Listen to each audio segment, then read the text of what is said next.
Hey, Jordan hit that record button, so I'm going to talk. Welcome back to my channel. This is Dr. Luke Johnson and my co-host Aastik and the aforementioned lovely Jordan. Hello. Today, welcome guys. Yeah, silent applause from Yay! Aastik from Northern India.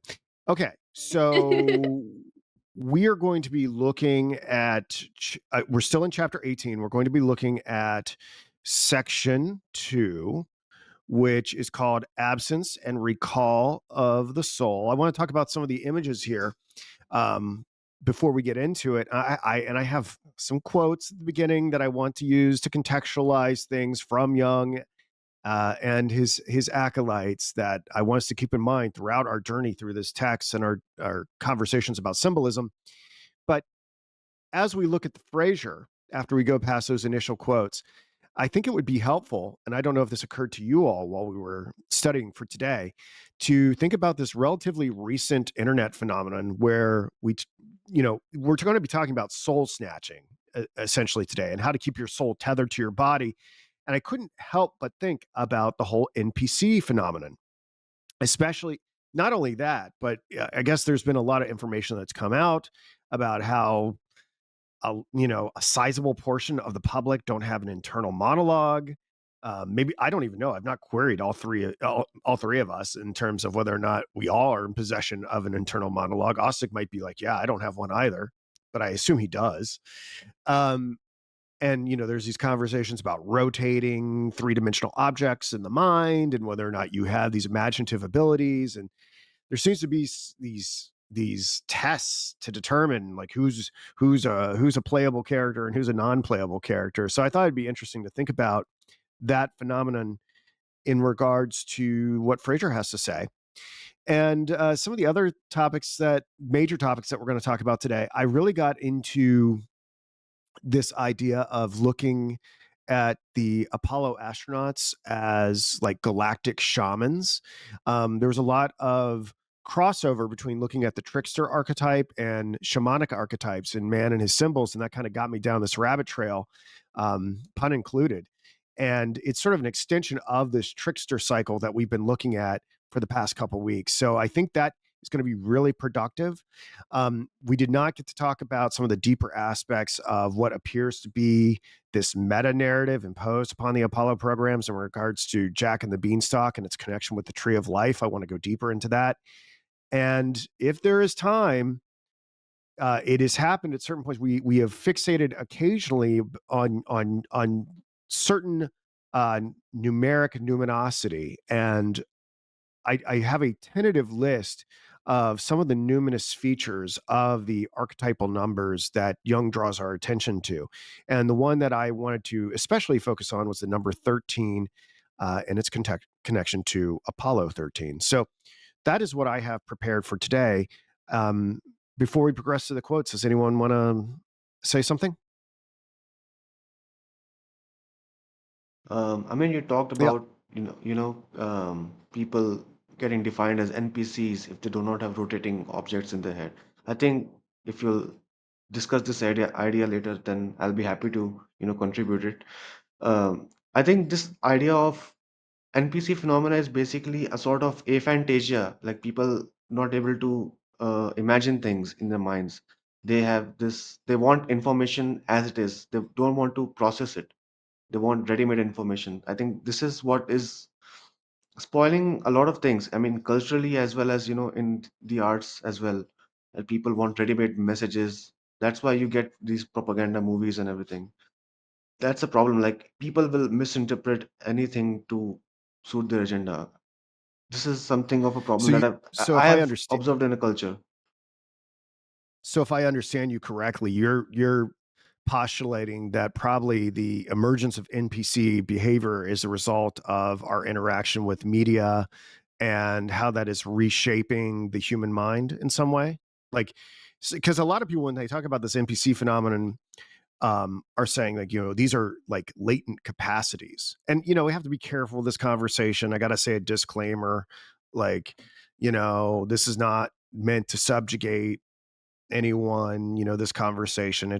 But it is a unique phenomenon. And what's interesting is that the people everybody's calling everyone else an NPC. I noticed that like politically, like people on the right are calling people on the left NPCs, and people on the left are calling people on the right NPCs. Like everybody's throwing this word around. Yeah, that's it's about if you associate some things with a game, like if you're in a game of political, allegiances, and then you see some sort of symbol in a movie or in a song or anywhere, then your mind totally shuts off, and then you're in there to win the game, and then you don't think. Like basically, if I think about my teenage years, so I was not a thinker. Like I used to collect information, but I did not process it. I used to collect some sort of information that I can like you wield as a weapon. That is what I wanted to do. Like I did not know that I wanted to do that, but like unconsciously I was doing that. I was collecting information and then wielding that information as a weapon and not knowing the consequences of it, not like understanding it, when to use it, when to say it, when not to say it. So it that this kind of like why our culture is actively like progressing towards this kind of information first. Like people think they will be saved if they have enough information. you know Information is something they have started to worship in a way. Like, oh, I need to be more informed about this. I need to know more. I think if I don't know it, I might not, this kind of thing. So I think, and they're not processing information, they're just collecting these ideas, and it's just there, and you don't think deeply about the consequences. Like it's this is what I think is causing a lot of problems in the culture. Basically, I mean, even in India that's the case, and I know that's the case in the US. Like I think US has a major, and Britain as well, has a literalism problem. They try to literalize things like very easily. They have this tendency. I don't know where it comes from, but like even in movies, like supposedly, if a woman is cast, then they start talking about, oh, this woman, or they're trying to like force us like this female characters. They're trying to create this, you know a lot of anti-woke people, I'm trying to point out. They think in terms of literalism, and then they like remain on the surface level of reality. They don't think about like what are the metaphorical reasons for including maybe this female character here, or like taking the story this way. So this is what I observe basically in movie criticism. This is what I observe. Like people stay on that surface level, and this spoils the culture, this spoils the depth. People don't have the intellectual curiosity to go deep into and investigate the intentions of the people who create those pieces of art. And then you get into all these political games, some culture war, and then it's all over. Now it's, oh, Yeah. yeah. Well, I think the guy I say Kierkegaard would have something to say about this as well. I don't think it's necessarily a modern phenomenon, but it still raises a very interesting question about if there is, I'm inclined towards Gnostic perspectives, and if there are like categories of individuals here, hylics, pneumatics, and psychics. Jordan, do you want to say something before we progress to the quote slide? Oh, wow. I mean, Austic, there was a lot to unpack in what you said. And I think this concept of NPCs has been elaborated on by many people. And of course, I want to be as gracious to other humans as possible. So, I think about these things a lot. I also find in my own day to day life just to assume that I can't know how connected or not connected other people are to divine spark. Um, Especially on the other side of a screen, because I think you guys are so right. And it's funny, Luke, what you pointed out, everyone's calling other people NPCs. Well, I look around and anyone in the political game to me is kind of demonically possessed in a way. And I don't mean that in this big way. I mean demonic possession when I say that. I'm both not trying to be flippant, but also it's not that rare, right? It's not that rare that we are not fully present and fully online and fully engaged so that the highest version of ourselves can be expressed through our body in that moment. And so I don't say like, oh, people are demonically possessed to be like super aggressive, if that makes sense. But let's be real. We're being polluted in the skies, in the water, in the food industrial complex, however you want to say that. And I think all of those things do converge and contribute to potentially NPC behavior where people are not really in their higher minds. And when we look at the propaganda that Austin pointed out, a lot of this, and especially just the format of social media, a lot of this is pushing us into a more reactionary, more instinctual, more animal way of navigating, and not this like prefrontal cortex developed, more nuanced, more compassionate, more grounded, more regulated. I think regulated is a big word. You see so many people just dysregulated. And so it's easy to call other people names instead of being able to zoom out and kind of see the bigger picture. But Luke, I'm no, this is not what you necessarily want to spend the next hour talking Well, about. well, So it'll work itself back into our conversation it's about the true. different ways that souls can be stolen. Anyway, the correct answer was anyone who disagrees with me is an NPC. So let's go to the next slide. Oh, I love that. Yeah. Man. All right. So yeah, it was you guys were making it way harder than it needed to be. Oh, okay. Okay. I must be So possessed. yeah, not joking. Joking, I'm joking. Okay. So I have three groups of slides here that or three groups of quotes here that are relevant to some of the previous things that we've talked about. Um Jordan, why don't you can you read the one in purple for us? It's kind of a little hard to read on the screen. I didn't realize it didn't translate that well for StreamYard. Can you read that? Yeah. There are no longer any gods whom we can invoke to help us. The great religions of the world suffer from increasing anemia because the helpful noumena have fled from the woods, rivers, and mountains, and from animals, and the godmen have disappeared underground into the unconscious. There we fool ourselves that they lead an ignominious existence among the relics of our past. Our present lives are governed by the goddess Reason, who is our greatest and most tragic illusion. By the aid of reason, so we assure ourselves we have, quote, conquered nature. Right. Okay. So you can see the sarcasm that Jung has here in this quote about us truly conquering nature and the unconscious. The reason why I wanted to include, by the way, man and his symbols. This is like my third time listening to it.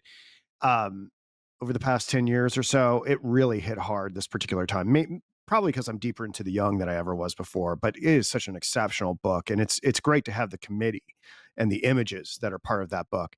But I think the idea here is that we are fooling ourselves if the archetypal air quotes gods or whatever are in remission and not at work in our present reality because we think we're being governed by reason.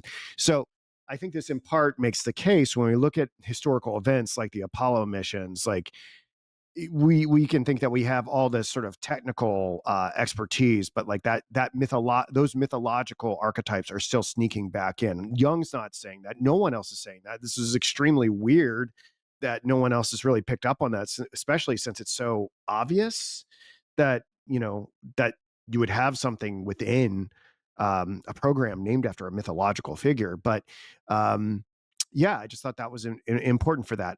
So, Austik, would you read this next quote from von Franz from Man and His Symbols? It's relevant to a point that you and I don't want to say we've been jousting over, but we've debated before.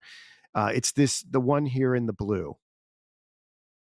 Yes, if a man who wants to influence public opinion misuses symbols for this purpose, they will naturally impress the masses insofar as they are true symbols. But whether or not the mass unconscious will be emotionally gripped by them is something that cannot be calculated in advance, something that remains completely irrational. No music publisher, for instance, can tell in advance whether a song will become a hit or not, even though it may draw on popular images or melodies. No deliberate attempts to influence the unconscious have yet produced any significant results, and it seems that the mass unconscious preserves its autonomy just as much as the individual consciousness, unconscious. Marie Yeah. von Franz.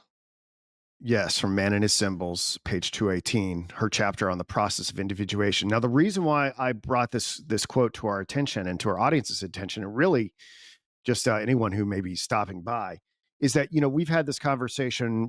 We've looked at all this Jupiterian imagery that surrounds Donald Trump. We've talked about conspiracy theories where it seems like the mass unconscious is being hacked by mind control programs and things like that. But von Franz here is saying you can try. You can try to shoehorn these symbols, these archetypes into something, but there's going to be this autonomy from the mass unconscious. You really can't bend it to your will like you think you can. Now, is she right? I don't know, but what's interesting, it should give us kind of pause, and I think it needs to be developed more. I mean, I'm not saying this, oh, because she said it, that's in fact the case, but it does sort of push back against the idea that that powerful men sitting around a table smoking cigars can use Jungian psychology in order to hack the collective mind.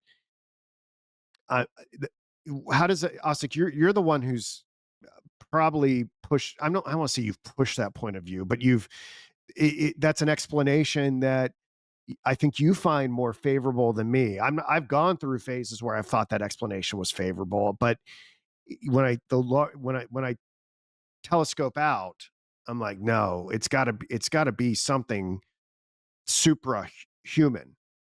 So how does that quote make you feel? I'm kind of springing it on you. What do you think?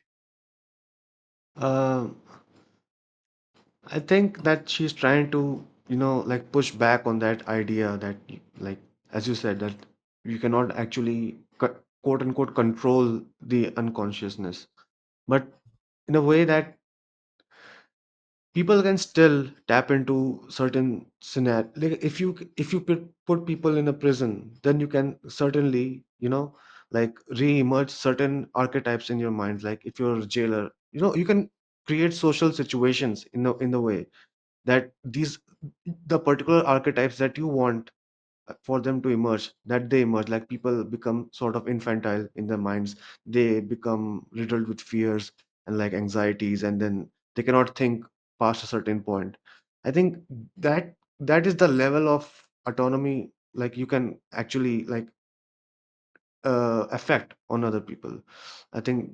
But you cannot actually, maybe she's saying you cannot actually create new unconsciousness, you cannot just do it out of the blue, you cannot just say it and then things will happen. There has to be some sort of social conditioning for it to, take hold and gradually take hold, maybe over generations, over years. I mean, that's what I feel about it. Like y- like you'd quote like people like Foucault and something like that. He says schools are prisons and things like that.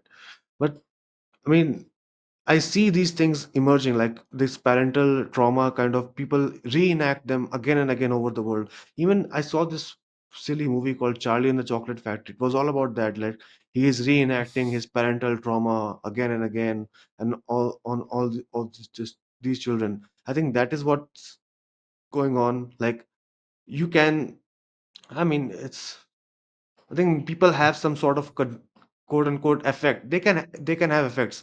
I'm not saying that they are very deliberate and precise in their controlling. They can have these effects. They can create these scenarios where certain archetypes emerge, like devouring mother or like this kind of father. Even in military, like the Full Metal Jacket, Sergeant Hartman, he's the dad. Like Hmm. people talk about like in that movie. Oh, I only like the first half. The second half, it's boring.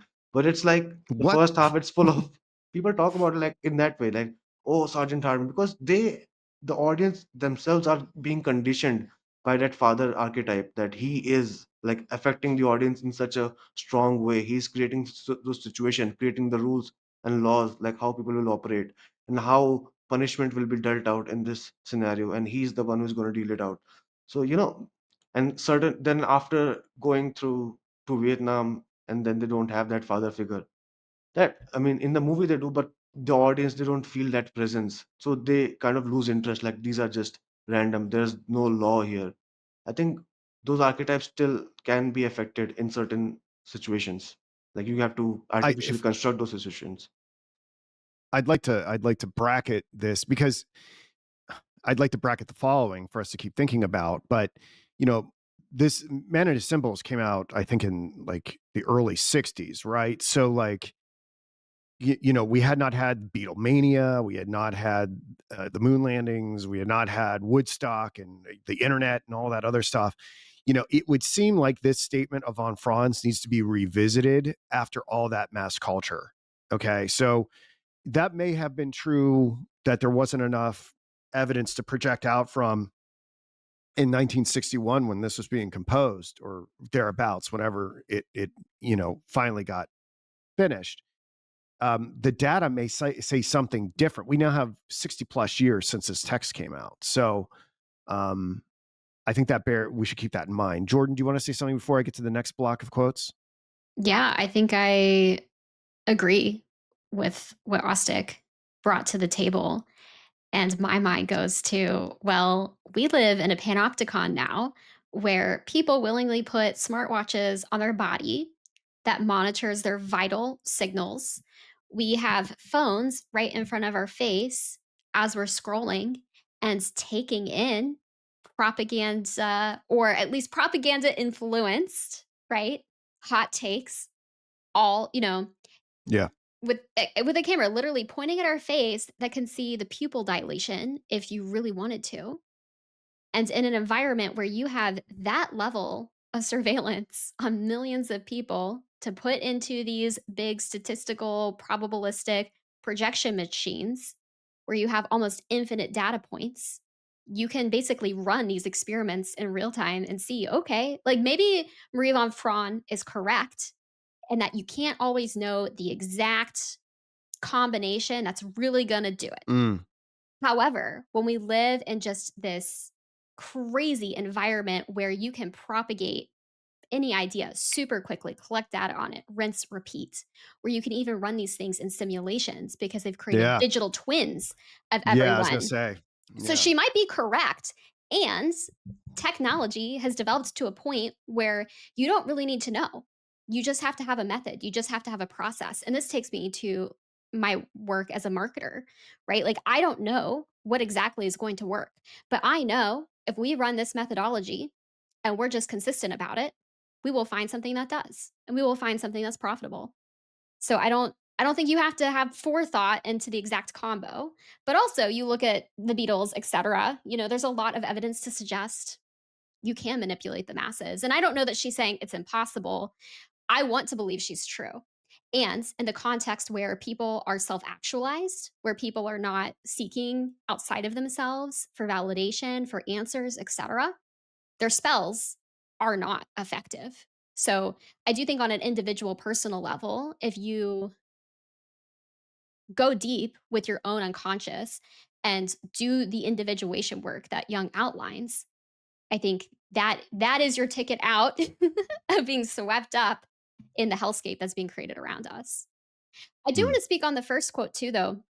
And a more I mean, this is just personal, but today I was outside doing my weekly prayer, meditation, land, and I was in tears really because I could feel like the forest responding back to me.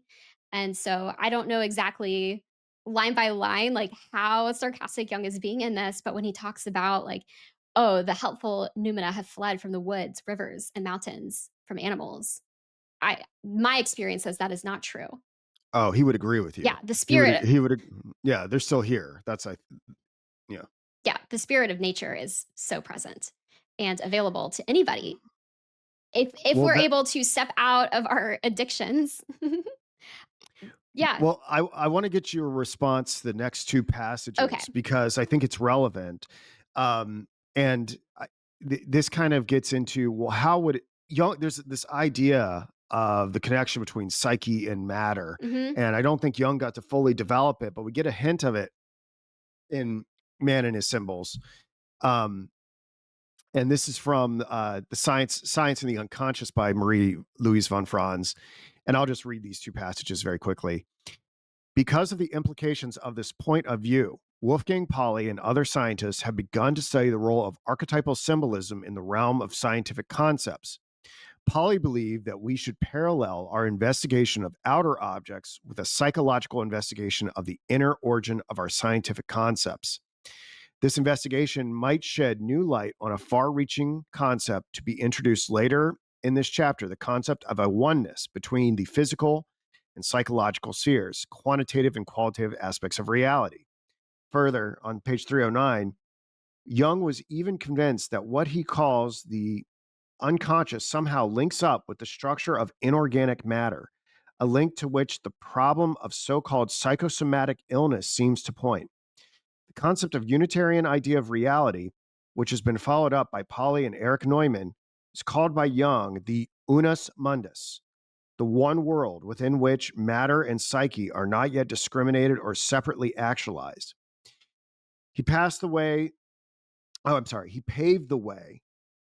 towards such a Unitarian point of view by pointing out that an archetype shows a psychoid, i.e., not purely psychic, but almost material aspect when it appears within a synchronistic event.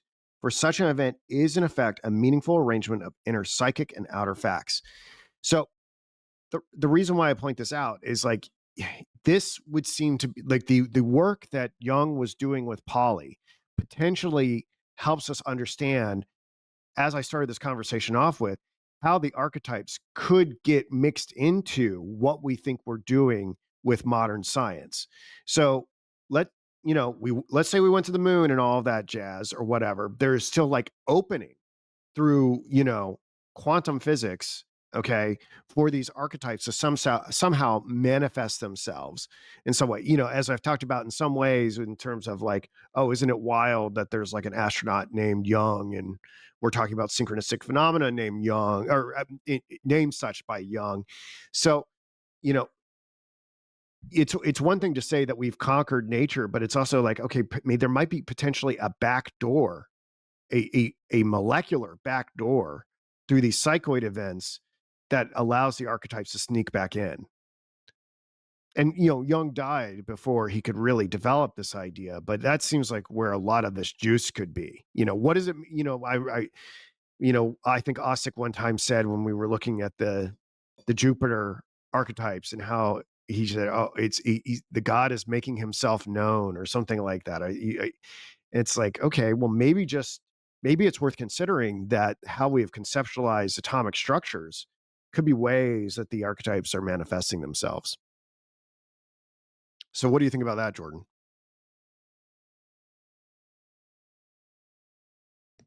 That's a lot.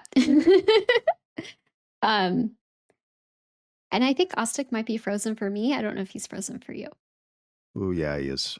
Okay. All right. Well, he'll come back. Okay. Yeah, it takes me back. One of the statements in the Marie von Frank quote above is, if they misuse symbols for the purpose of influencing the public, right? So she's kind of talking about these symbols have a natural, innate, like pure, perhaps, form of them, or like usage of them. That would be the opposite, right? Like if you're going to misuse something, there should be a proper use for it.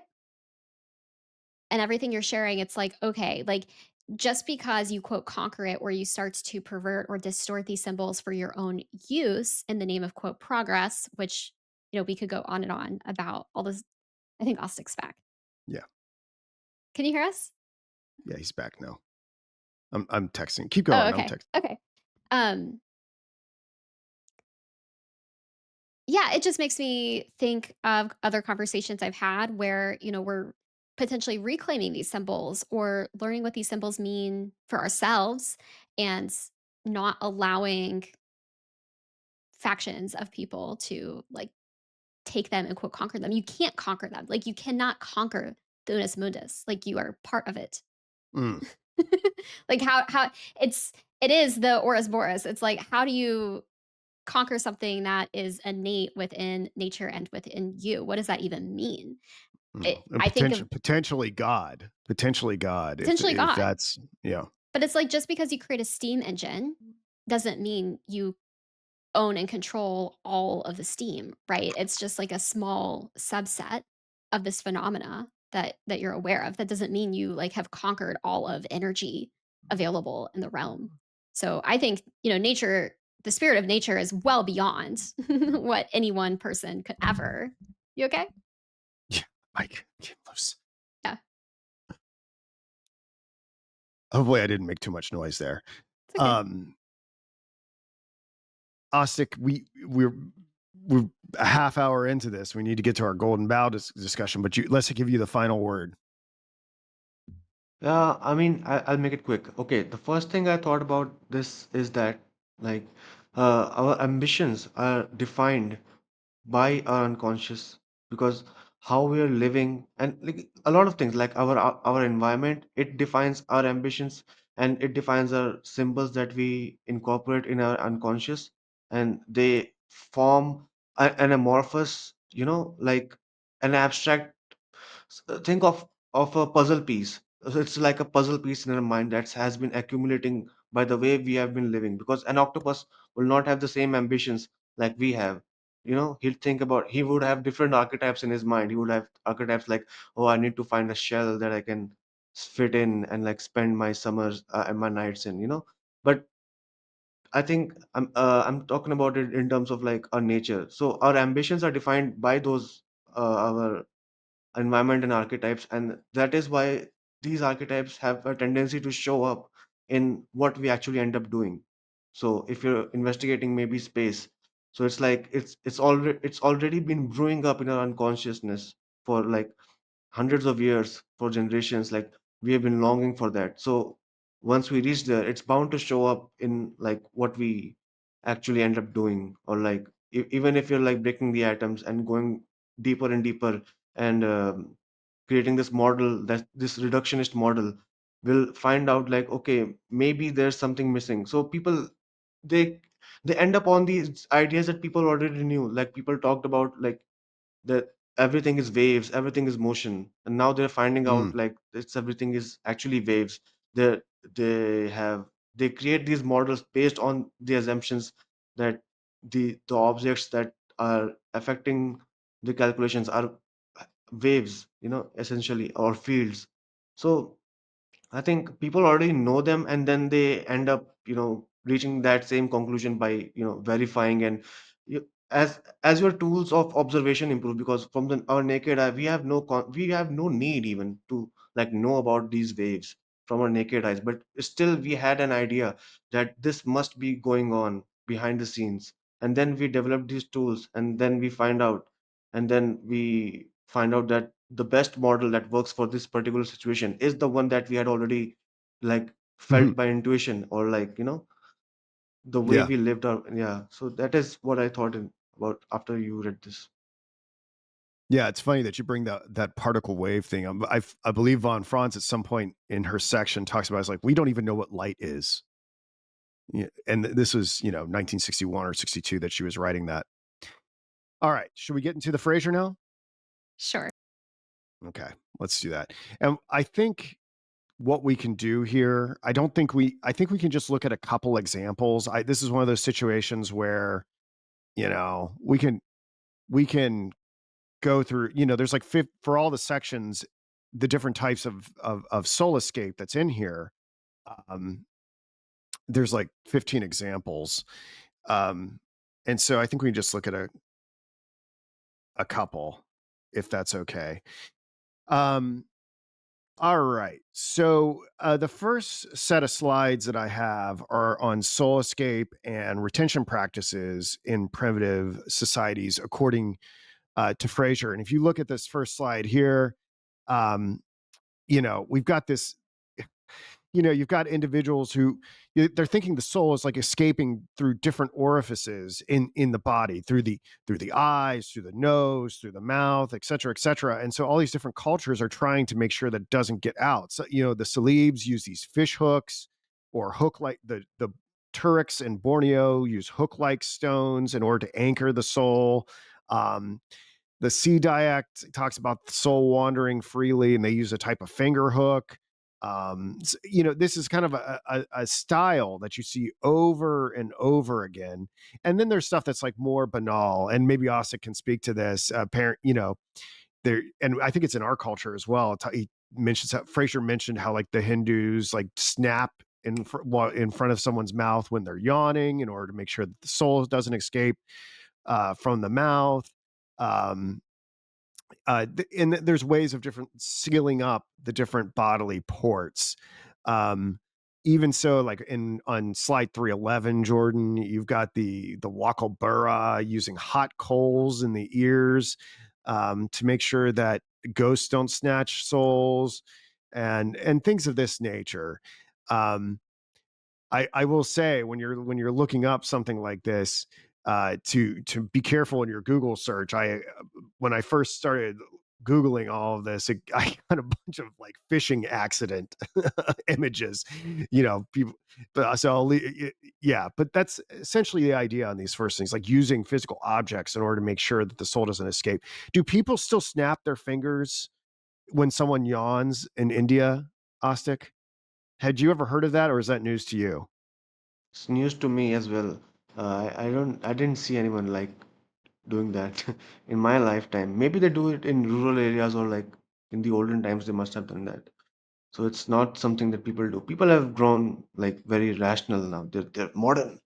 They know they're very scientific in their way of thinking. Well, we still have it here. It's like considered rude if you say "God bless you" or something like that, or when somebody sneezes. Right? If you don't It's do that, rude. right? And Oh, okay. it's rude if I were to sneeze and nobody would say anything. Like if they just like, oh, that's just like common bodily function, or hey, I sneezed yesterday too, or something. But it's like the correct etiquette is to say "God bless you" because this comes from what I understand. I could be wrong. Is that the people used to think that the soul would escape during a sneeze. Yeah, yeah, yeah. It actually does. Your heartbeat stops for a minute, for a millisecond, I think, when you I sneeze. don't know. I No, it don't know. does. So I'll, people even thought I'll, about like you I'll should try. not keep your eyes open while you sneeze because your eyeballs might pop out, and then Yeah. people, yeah, things like that. Uh, I mean, it's Yeah. very cartoon like thing. Like when I read it, it felt like they have this very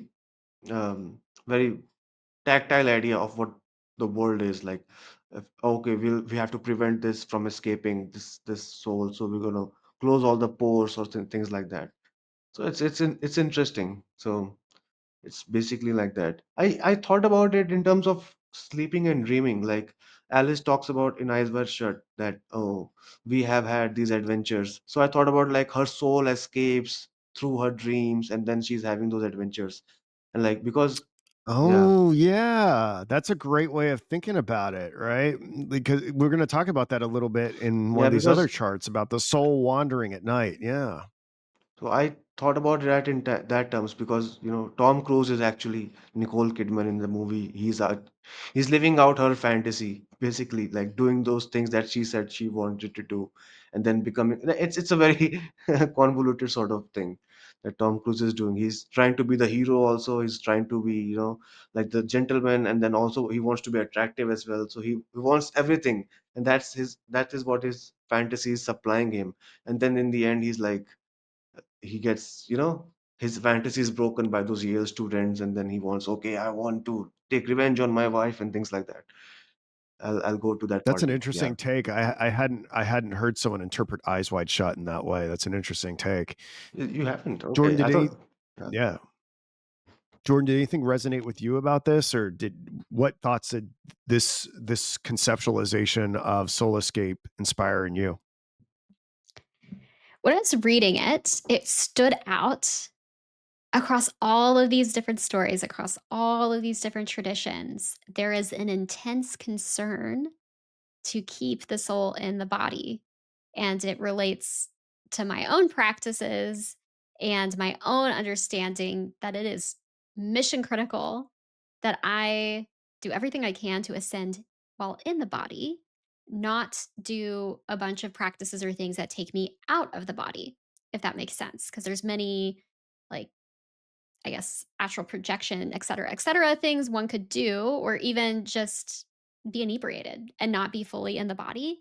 I just thought it was fascinating how many different tactics, um, and they had different perspectives on like how and why souls would leave the body, the consequences specifically of the soul leaving the body, but what they all share is a concern of maintaining that connection between the spirit, the soul, and the body vessel itself. And they don't really get into for what purpose. I could speculate or project onto them, and maybe they all have different sort of underlying frameworks of why it's Mm. important. Commonly, they thought people would die, but not in all traditions. So, sort of the survival to survive, you really need to maintain them both.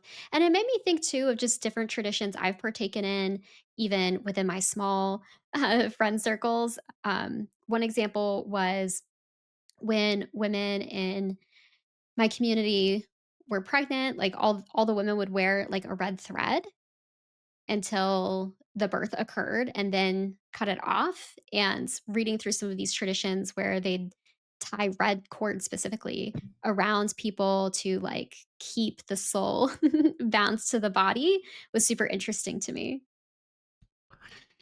Yeah, that's interesting. I didn't know that that's what that red thread meant in that context. That's interesting. Maybe it doesn't, but it seems very similar. Like it seems suspiciously like it could be downstream of that tradition. It makes me want to look into that the red Kabbalah bracelets and see if it's connected to Oh, this idea of soul tethering. yeah, I totally forgot Yeah, about that. Yeah. yeah. Well, we have a lot more of these to discuss. Can we go on to the next category? Unless someone wants to say something. This is the idea of the soul being a bird in these different cultures. All right, I'm just going to go with it. I think Aastik is still with us. I don't- Am I? so, yeah, you are. You are. We Your can hear picture's you frozen. fine. We can hear you, but your picture's frozen. Um, Uh, Fine. it's okay. That's okay. As long as we can hear you, that's good. The thing is that when it will upload, that will be my file. I think I'm recording it fine here, so it won't be Yeah, Okay, a it's I think problem with the end product. we'll be fine. So I wanted to say one thing about, like, you talked yeah. about, Sure. like, my perspective from Indian culture. So in India, people talk about souls in terms of, you, you change your bodies.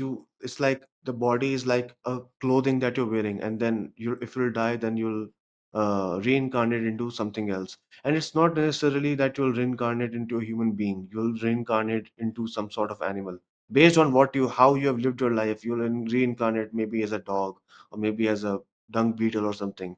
It's like you have to live your life in a as nature intended, for like thousands of lifetimes before you get a chance to get reincarnated back as a human being. That is what we are told as people. So yeah, that is something that I wanted to point out. Like, maybe I think you would want. I think you guys feel a bit disappointed when, like, those things about Fraser, they don't like correspond to like what they should be. So I'm just trying to give you a taste of maybe No, what's no. actually going on. Yeah. Yeah.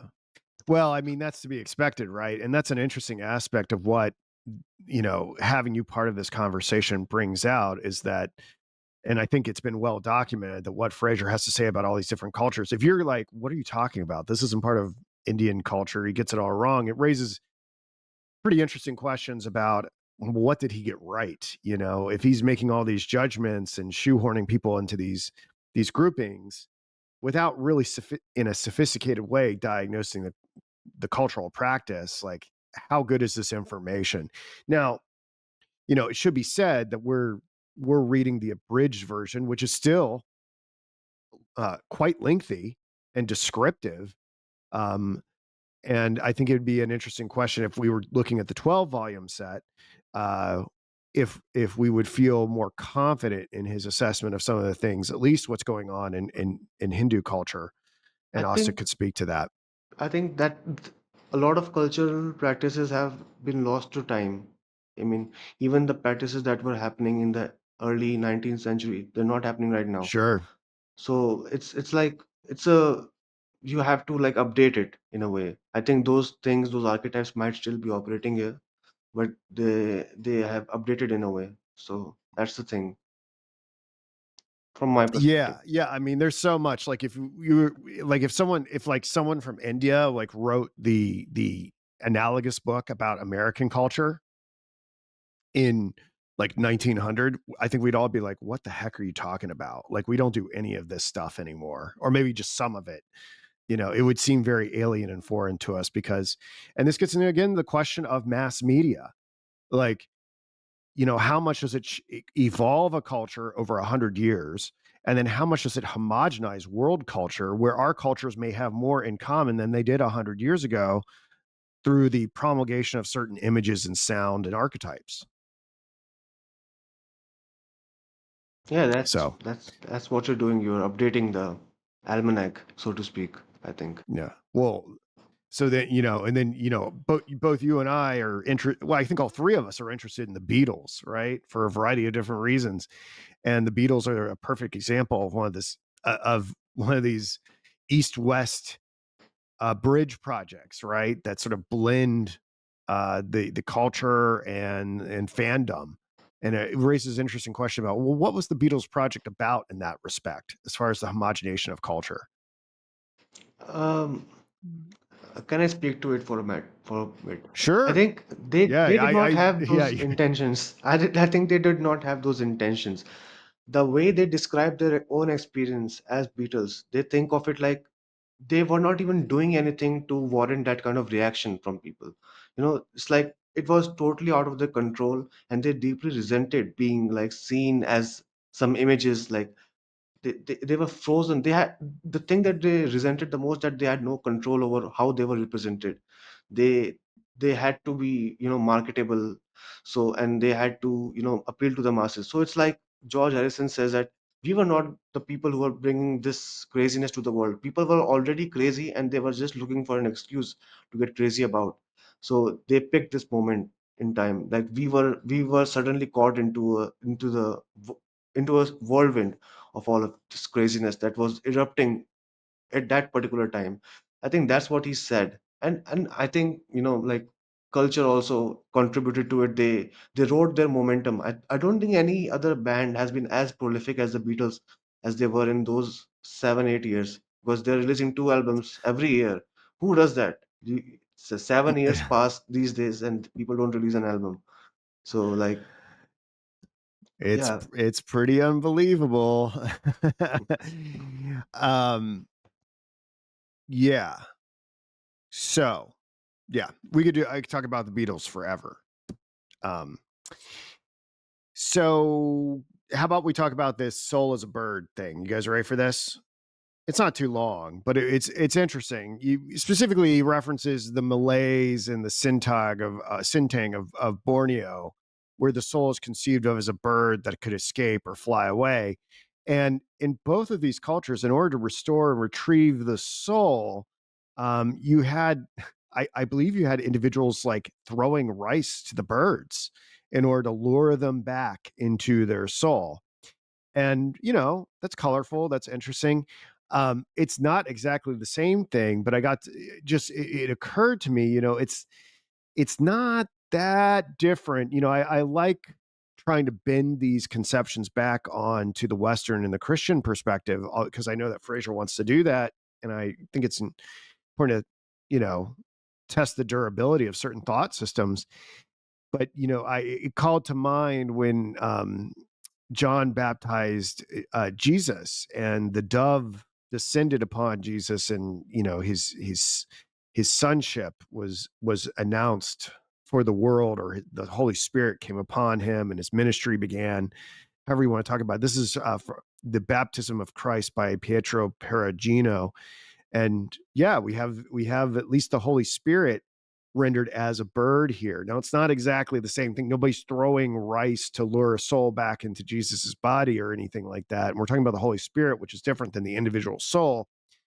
But the point I was just trying to make here is it's not that foreign a concept for those of us in the Christian tradition to associate souls and birds.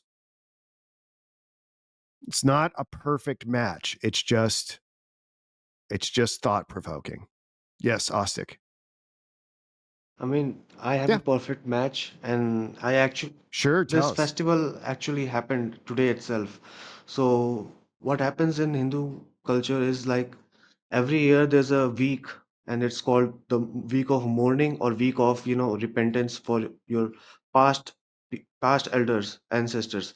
So it's said that your ancestors visit you during this week as crows. So everyone, people who believe in this, they go out and then they feed all the crows that they can find. They leave water out, they leave grains out for the crows to feed, and they believe that their ancestors have come back. Then they have to give them a feast, and then they give, like today I had to visit a temple and then like offer the priest a lot of sweets basically, as like, oh, this is my gift from for my ancestors, please give them to them, things like that. Hmm. So this happens, like souls being represented as birds. And even like in my, I have a synchronicity as well.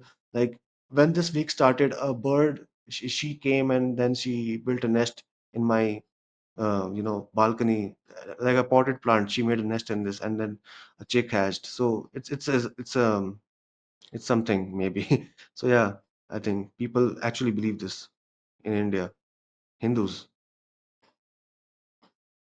What do you believe? I Even don't I know what believe you this believe. I too. don't know. I, Yeah, I believe. I don't. I've never asked you what your convictions are on this stuff. I like this. I think this. I mean, otherwise, how would I get the time to remember my grandfather or like my ancestors? Because this every morning, then I have to, like pray to his photograph and then go to work. That's what it's for 1 week. But in doing that process, I get to, be reminded of him. So it's a good thing that it's happening anyways. So it's I don't have any problem with it. It's not causing anybody harm or things like that. So that's what I think. Like, okay, you should remember your ancestors. Yeah, it was just a thought that came to mind. I think about Twitter and tweeting and these avatars that we have and living in this like nebulous sort of existence in the internet. Perhaps is relevant to this understanding as well. Jordan, would you like to comment on this? It's been a minute since you had the mic. Oh, I mean, it's interesting. I mean, there's a few directions. There's many traditions that I've partaken in that see birds as ancestors or carrying the spirits of loved ones and things like that. Um, and I feel like you just know when you know. I don't feel like every bird I come across is giving me that type of communication, but sometimes they do.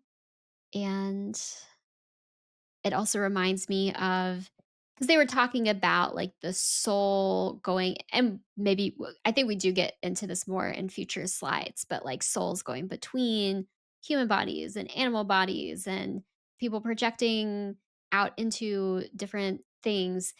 It reminds me of the Carlos Castaneda books, which the culmination, from what I remember, of a sorcerer's development, kind of the pinnacle task is to project one's consciousness into a bird. That's kind of like how you know you are talented and skilled as a sorcerer. So it made me think of that. Fun. Well, let's talk a little bit about souls wandering in sleep and during sickness and things of that nature. Is that okay? Slide 313. So, I mean, there's lots of different examples. I think this is the part of the Fraser material that I enjoyed the most, and I've attached it to the third slide in this series. I'm a big fan of the movie The Waking Life, and that's what it kind of called to mind for me, is this ability that perhaps we are all sort of astral traveling in some way.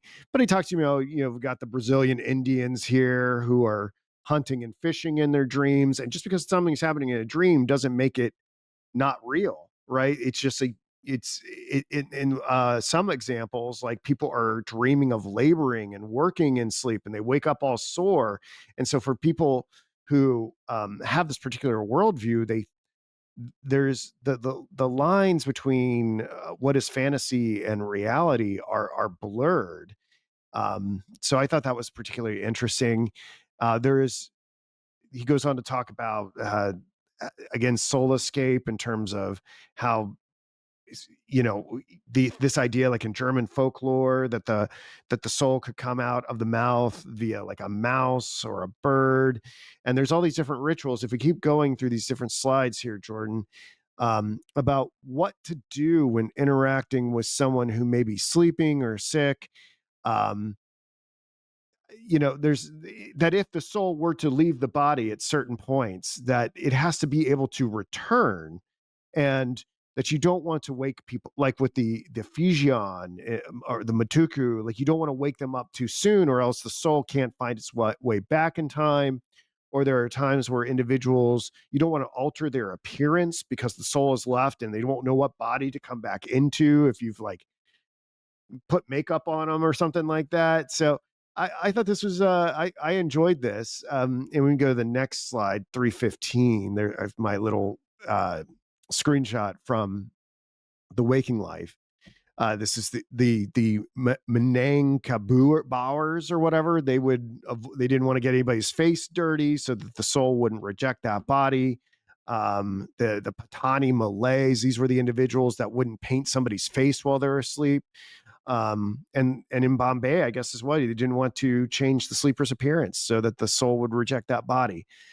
Uh, I'm down. I find it interesting. I mean, I guess I think the thing we had this whole conversation about NPCs, have they been like soul snatched in some ways, presuming that none of us here on this panel are NPCs.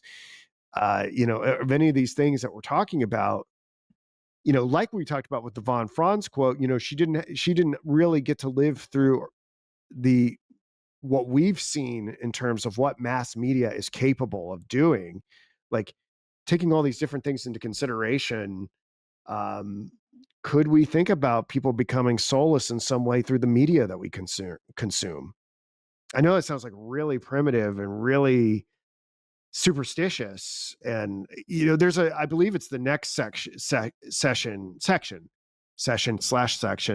where there's a lot of conversation about how Frazer was remarking about how like these primitive people, when they got introduced to cameras, that they thought their shade or their soul was being stolen by like English explorers and European explorers or whatever. And the reaction to this technology, you got to go like, maybe they like knew something, maybe that ancestral like knowledge was on to something, because it does seem that we are living in a period of society where there's an increase in soullessness. So just kind of bringing it back to that idea. What do you guys think about this section or these examples?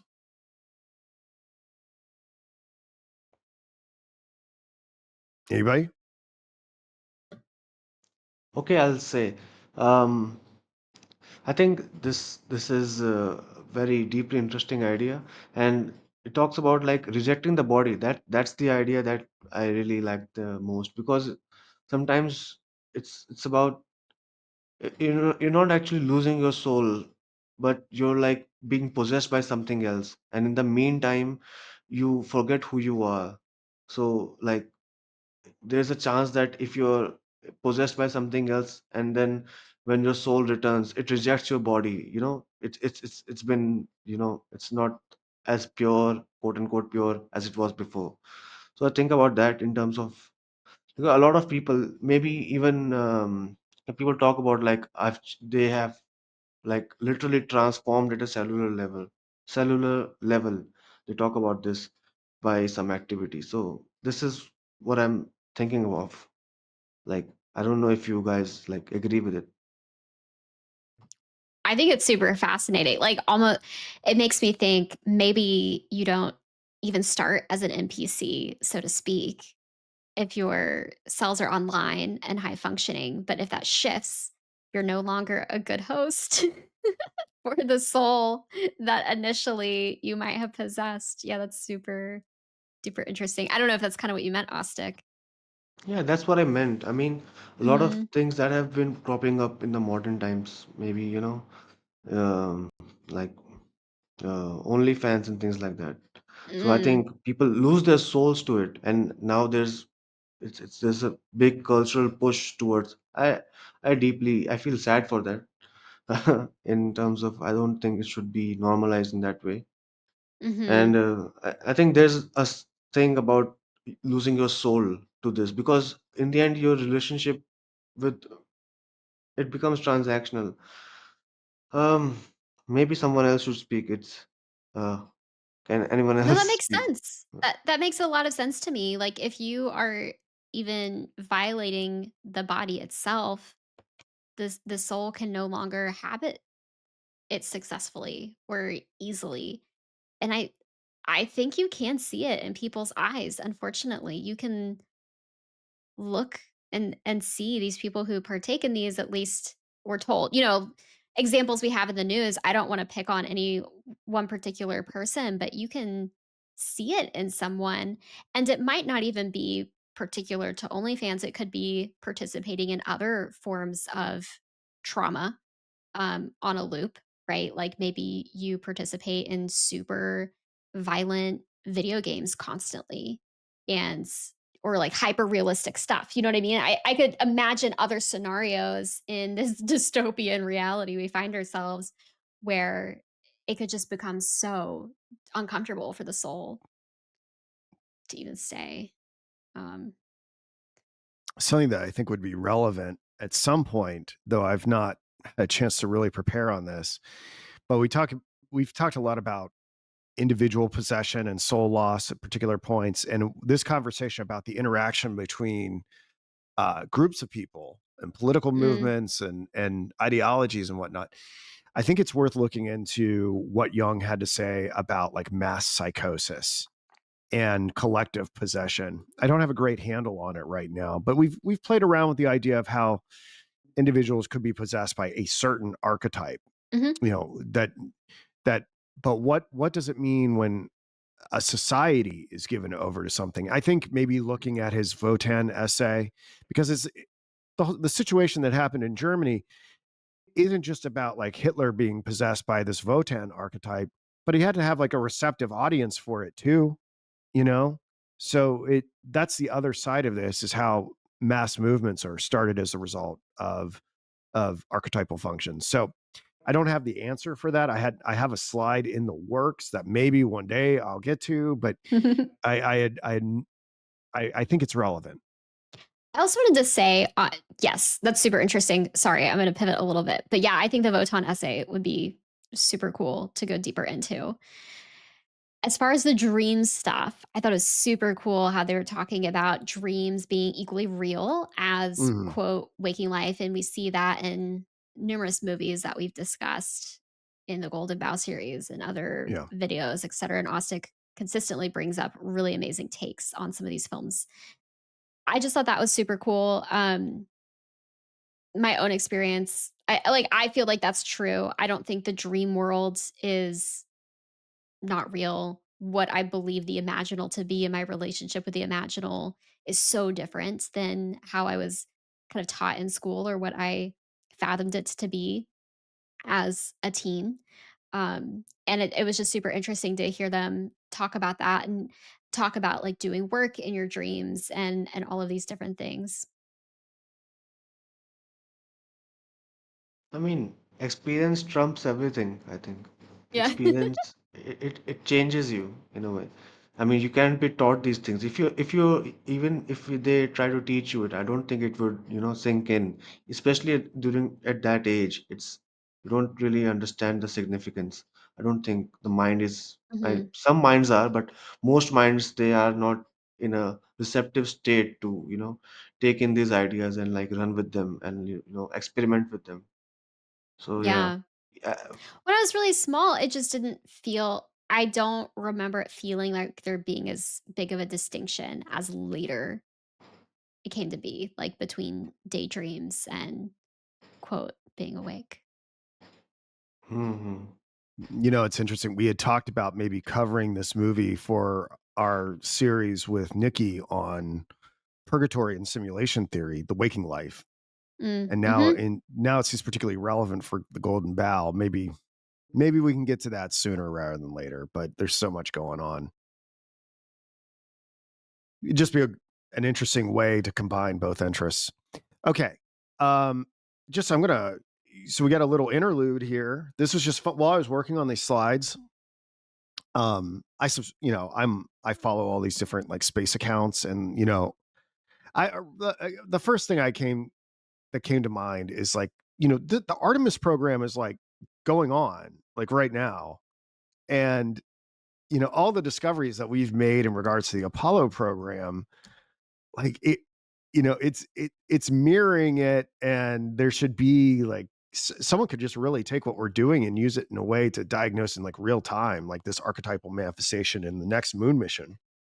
But what was so interesting, we've been talking about these moon trees and these seeds going up to the moon and going around the moon and all this stuff. I guess two things that are happening right now, and I was thinking about it in regards to our movie nights. Like we talked about talking about Avatar at some point, like the what they're doing for one of the Artemis missions. They've got this program called Avatar where they like take your like genome and like expose it to like outer space radiation so that you can figure out how to do space medicine better up there. And it's like I think the average person would just go, oh yeah, that's cool. And I'm just like, no, this is like hyper symbolic, especially calling it Avatar, right? And all the talk that we, especially kind of fits in pretty well with our conversation about soul wandering.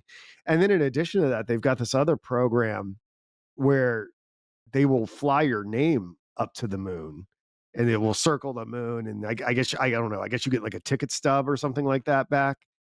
And I just thought this was interesting, how this is all kind of happening as we talk about the moon trees going around and the soul wandering and sleep. And I don't really have anything super profound to say about it, but if I were to dig into the symbolism of Artemis, I would look here. This would be something that I would fixate on. So just a nice little interlude. Like, Does it would strike you, their view in any way? are you in a position to elaborate on your symbolic interlude? Oh, I hadn't thought about it beyond this. Yeah, yeah. I mean, I think I about hadn't. this like maybe they're why are they calling it Avatar? Are they trying to like create clones up there? What are they trying to do? Oh, I had, let's see, I had a little something on it, like what they're trying to do. Let me get to my slide in my notes here. So they're going to utilize an organ on a chip device containing cells from the Artemis 2 crew to study the effects of deep space radiation and microgravity on human health during their mission around the moon. This research is crucial for developing personalized medical strategies to mitigate the risks of long duration space travel, such as future Mars missions, and could also advance terrestrial healthcare by understanding tissue responses to space stressors. I don't know. I mean, this gets into the whole idea of like, we see this in 2001: A Space Odyssey. Like this could possibly feed into a narrative of induced hibernation, right, where you're sleeping and going and traveling across the stars, right? We see this with the scientists that are not awoken from their chambers, and I think that's possibly where this is going. So symbolically, you could say all sorts of things. Specifically that like outer space is like kind of astral and dreamlike in its quality. And our consciousness is perhaps going there in some way. I don't know. That's one angle you could go with it. That's interesting. Mm-hmm. I mean, I didn't have anything does the super shape profound. I remind you just of thought it was anything? interesting. Maybe. Yeah. I'm thinking of it. Is it an H, or are they trying to split the atom or something? I don't know. I'm just Yeah, trying to look at if it's there's all something there. symbolic in the shape. It's there. It's I think not pink just the and blue. shape, but the colors as well. Yeah. Okay, pink and blue. That I think I know what you mean. Yeah. Hey, yo. I didn't have anything deep there. I guess I should have prepared something more deep. I was just more of like a fun thing as we go into this different soul wandering stuff. It was more of like if someone, I can't cover it all. Like it's more of like, hey, if someone has some free time and wants to do that, like I just kind of gift wrap a area of inquiry. Um, should we go to the last set of examples, Jordan? Um, okay. So what do we have here? This is, I think, primarily about how to get your soul back after it's gone a wandering. You have the Wurundjeri. when the soul disappears at sunset and it causes sickness, where the medicine man retrieves it via a possum rug to revive that. You have the Karens of Burma, which I think Jordan resonated with, where they have this rituals with the cock and hen and rice. I guess they to lure it back, to call the soul back and tether it to the body. We've talked about these scenarios where there's like funerals, and the Cayenne of Borneo would tie strings to the infants to make sure that the dead spirit wouldn't carry off their children's spirit. Some of these we've talked about already, but and I think that's generally what this section's about. Actually, there's a few more episodes here of examples. I there was one about yeah, there's this one guy who I didn't know anything about, Hermotimus of Clazomenae. We can go and see him in a second, but are there any ones here that jumped out to you guys before we look at Hermotoyus or whatever his name is? I mean, That one the stood thing out to me as well. Yeah. Which one? Oh, yeah. Well, then maybe we should look at him unless Aastik wants to talk about one of these here. I mean, this tethering of souls is interesting to me because I'm thinking about that movie called Us by Jordan Peele. I think you might have you seen that movie? So there's it talks about like on the surface there are people and there's actual clones of them that are in an underground facility, and there's Mm. white rabbits under there, and it's said that their souls are tethered together and they are acting Mm. out. So I'm thinking also about these like phenomena of in quantum physics. They talk about action at a distance, and how can two particles be connected together, when how can they interact with each other faster than the speed of light? Do you know about this phenomena? Have you? It's Yeah, a yeah. popular, yeah, it's a popular thing. They talk about it. Einstein was he this was the point where Einstein broke off quantum physics. He said that this is not possible because nothing can travel faster than light. How can you like speculate about two particles like affecting each other and they're so much far apart? I think that's what something that came to my mind. And soul wandering, I talked about Eyes Wide Shut, and that's about it. you, And I also you thought know about something that Dante. you Dante, he was wandering through literally all levels of hell, and then he saw all these souls there, and then in the end he has to return to the surface in a way. Maybe they call it guiding the soul home, that sort of thing. That jumped out to me in that way, if that makes sense. yeah, something that you said, and it caused me to connect it back to what Jordan was talking about earlier with digital twins. It it it raises an interesting question.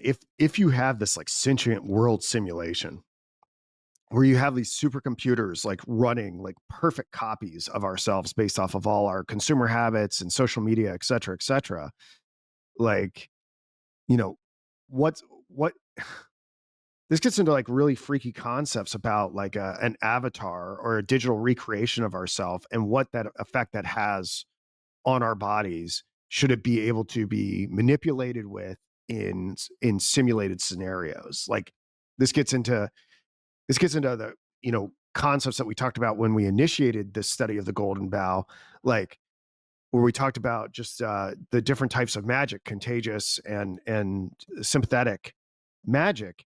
Like when we talk about these simulations that we believe are being run by in these like underground data centers or whatever else, like wherever dark place we want to go, like do they become kind of like these digital voodoo dolls that we can in some ways have our being affected through these recreation of ourselves in the simulations.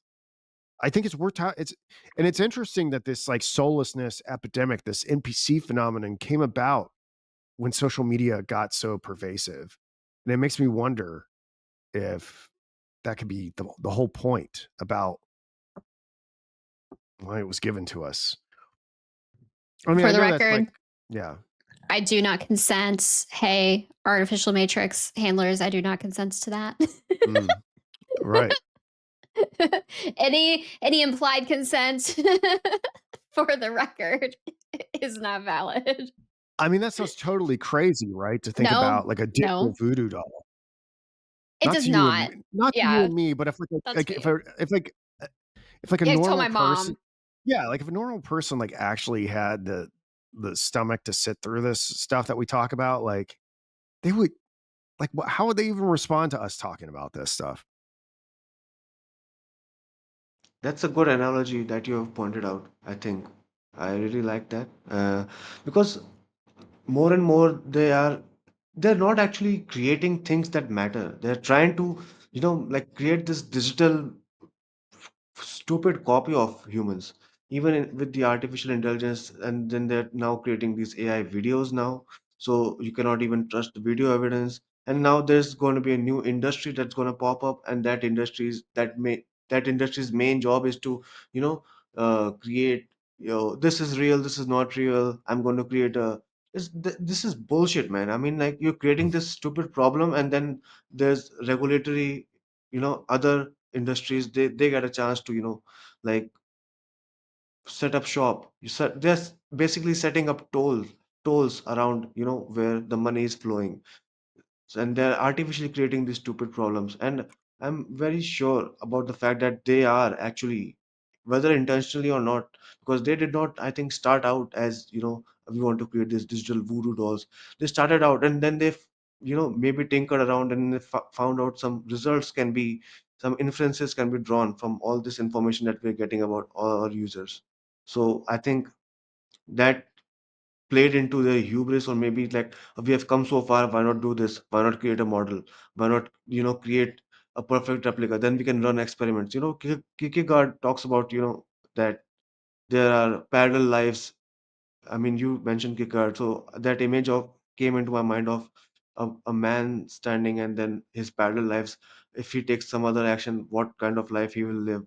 So we can run. They can, maybe, if we subscribe to that idea that this is a simulation. So they might be running parallel simulations all across, uh, trying to create maybe a perfect world, or something like that.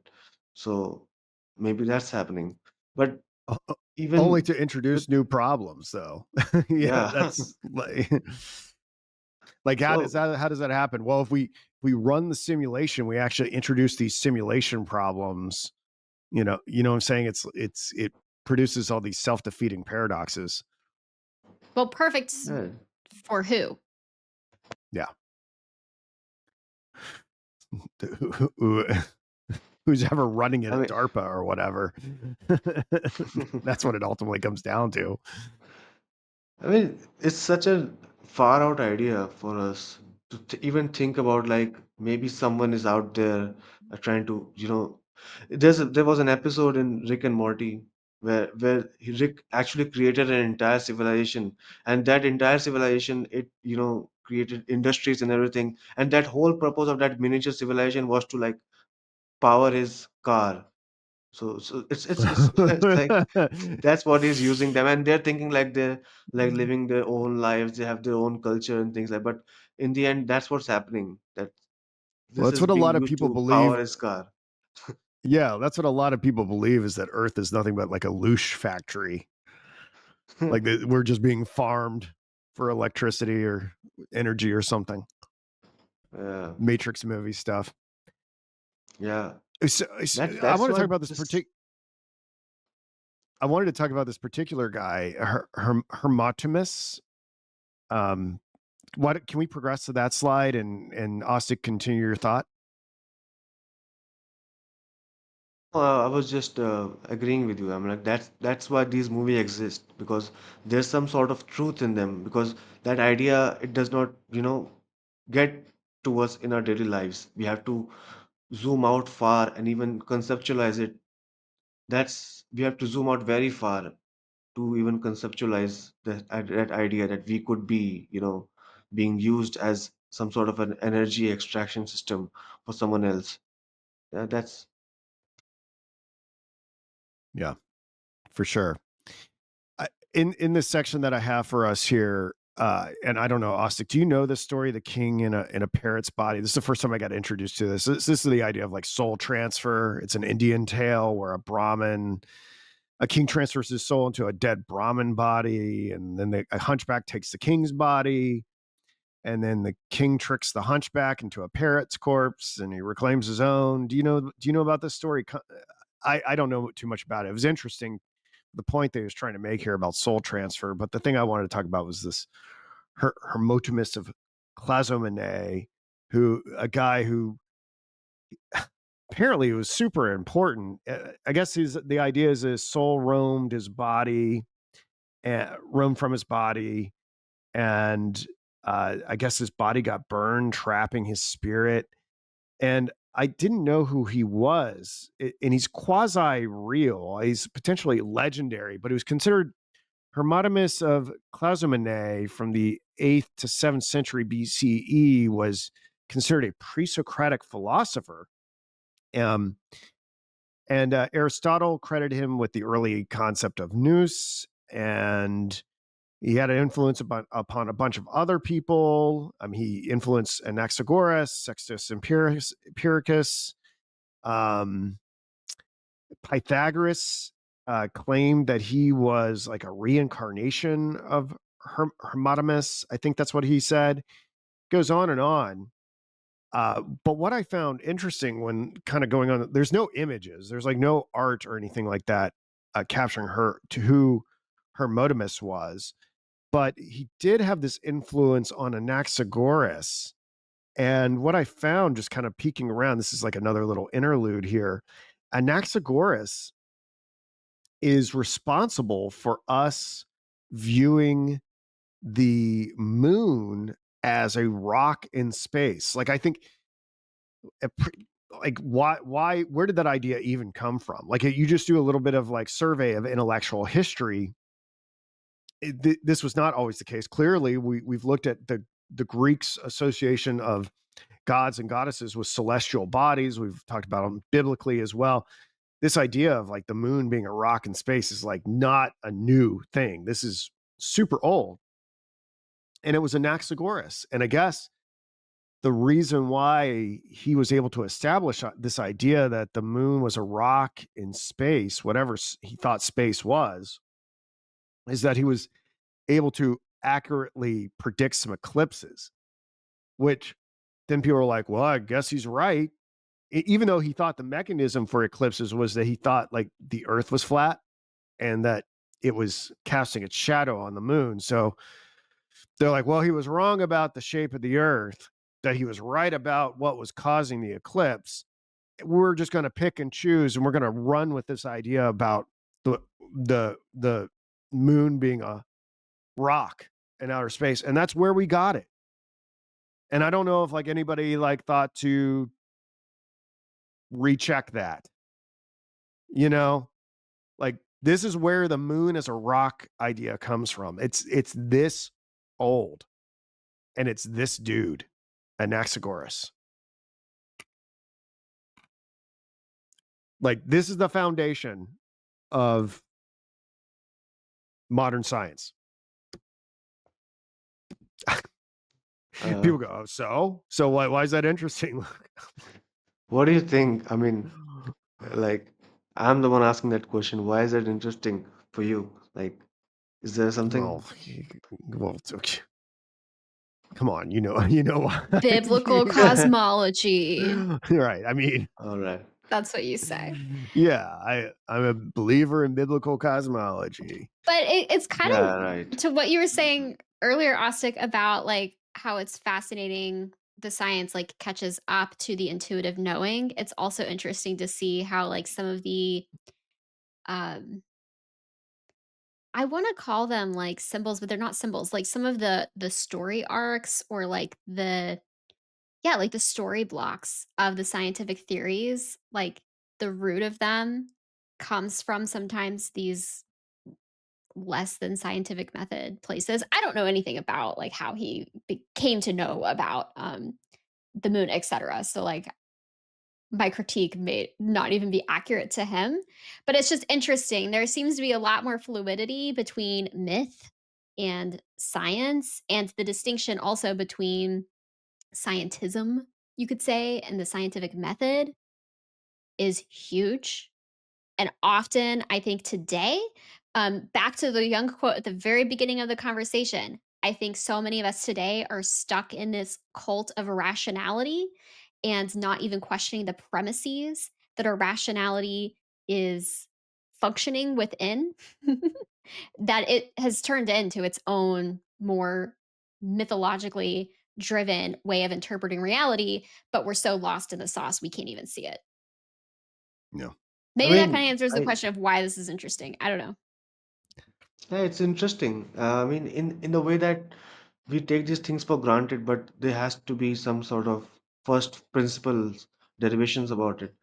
I mean, with all these things, I think about the Wittgenstein quote. He said to one of his students, like, "Does the Earth revolve around the sun, or does the sun revolve around the Earth? Like, why does it even matter?" So he talked about, like, from our, for all our purposes, it's the same thing. It's gonna, if our model works, then it's that whether it's coinciding with the reality or not, our model has to work and it's serving our immediate purposes. So that's about it. So that is what we should be concerned with. So That's a Or great think about point. it in terms. Well, the question I'd say, is it really serving our purposes? And this gets it back to the question of that Jordan raised, who's in control of the simulations? Who is R? Is it us three? I don't think we're in charge. I mean, I don't know basically who's I in mean, it's a charge. whole thing. I don't want to derail the conversation with this. Obviously, I think it's very important, but I've made my peace with it. Okay. Like I would say 20. it depends on what your purpose for the model is, and if the unfortunate reality is most people don't understand what a model means. 90, Yeah. I guarantee it. Most people do not understand what a model is, and I always go back to the phrase, "The map is not the terrain. The model is not reality." And also, you kind of said that, like, we're talking about a model here, we're not talking about what is real. Unfortunately, I guess, the human mind tends to glob onto the model and extrapolate that out and assume and take it as reality. I do think it's important that we try to understand reality as best we can for our own benefit. But also, I can concede that if we're trying to build a bridge, certain models are helpful to achieve such thing. And in fact, when you look at some models that are used for things like um, flight paths, like how to pilot a plane, how to navigate a ship, a lot of those models make some assumptions that are not Mhm. truly the model we're given in grade school for Oh, right. reality, Yeah. which is very Right. interesting. Yeah. All right. I get that. We're gonna trigger the NPCs, guys. I If mean, they make one it to point I wanted, this. that's a good point, and I'll look into it. I'll hold you to it that it's actually true what you said. So now I have something to look forward to. Other thing that appreciate about these discussions is that the way, I mean, you said you favor the biblical cosmology, and I think they had their reasons to favor that system because before, I mean Galileo, he talked about that the earth is the one that's moving around the sun. It's not the other way around. But even with Copernicus, when he introduced that model, his calculations, they were not matching up. They were not as accurate as was the calculations of the model that was the one preceding the Ptolemaic model. So there was actual push, there was good reason to push back against that uh, heliocentric conception of the solar system, so they had legitimate grounds to push back against him. So even during the times of Galileo, when he talked about, when he, like, Galileo is such an interesting person. He used to write plays about his scientific discoveries. He did not used to write pamphlets or papers. He used to write plays, and one character would be him, based on him, who would be explaining something like in Plato, the Platonic dialogues. He would be casting himself. Then the Pope would be other, then his patron, this king, he would be the decider. He would be the judge of which interpretation to pick up on. Okay, Galileo is presenting evidence. The Pope and the previous generation is presenting evidence. Who will he pick? So he used to create these dramas around what's going on, and he received pushback during that time for legitimate reasons, that his ideas, they were not, uh, concrete. They could not be empirically observed. I think there was some sort of an eclipse that had to be observed in the 18th century, that actually confirmed his, whatever his conception was. So I think about that, this discussion in that tradition. So I think it's important to review the tradition because it gives us a lot of tools. Because we don't have these tools. Like Galileo, he was such an inventor. He used to make his own telescopes. So we are not that kind of do that. We're not that talented, I should say. So I think I appreciate that they were actually investigating this phenomenon, not just believing it as they were given. So this conversation, even if you're bringing up biblical cosmology, if you're ready to present arguments and ready to present, things about that, like Jordan said about that, you are in the planes and everything, you're using different assumptions that were actually being taught. So that's an interesting point, and that should be investigated, and that should, be incorporated in our system of knowledge. Yep. Just look at emergency landings. All right. Okay. We got this last It's a lot batch. there. There's a lot there, and it's well documented on the internet for everyone to see. We don't need to make this channel that. No. I think No. I think we need to. I think No, we I'm should. trying to get I think we beyond should it. go to the grocery store later and hand out pamphlets. No, I think that's what we should do. that's something an insane person would do.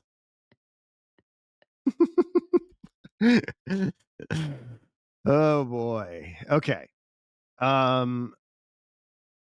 Yeah. All right. So we got some more on soul departure theft. This gets in the whole, we were talking about like the wizards stealing your soul. This gets in an interesting question about wizards and warlocks with sentient simulations or whatever. But, we talked about the Karens of Burma who had tied their children, use these hooks. Sometimes they would, the Karabataks of Sumatra, they beat the air with sticks during burial in order to drive malicious spirits away from stealing souls. Sometimes people thought like doctors would like steal souls. I think that's like on the next slide where the Nas River Indians would think like that a physician would swallow a patient's soul and they would hang him upside down and try to get him to spit the soul back. What are some other interesting ones here? I thought the idea that I think it was in Nigeria, like some of the sorcerers would just like go around collecting souls, so they had some spare souls in case Yeah. you needed a soul. It seemed weird. There was a hint of like, I don't know how true this one really is, but it was fascinating. Yeah, that was the thing. And I mean, it makes me wonder if what's going on with social media and these simulations is analogous to that. I don't know if it was Nigeria or where it was. Do you see where I have it in these? It should be in here somewhere. Yeah, the Malay Peninsula, where they would like capture souls in their turban and they try to abduct these souls in order for personal gain.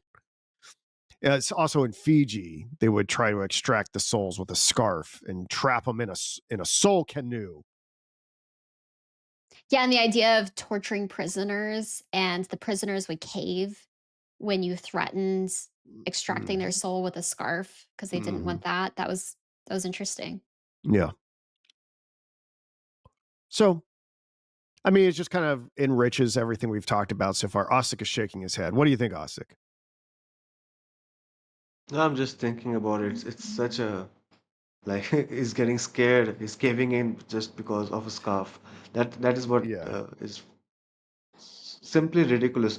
But I wanted But to point. how much of that persists in our culture today too, where we It does. It does. hand It does. over that psychological Yeah. power? Yeah. It's like, oh, please don't do that to me. Like that's the thing. I always preach humility when looking at this, and like, are we so different? Like, what we may think we have like good reasons, right, to not do a thing, but it like that's because we're working within a framework that has convinced us of its reality, like hiding under the desks during when an atomic weapon could be dropped on you. Like that's if someone, an outsider, looked at that behavior, would we look kind of like these other people? I think we would.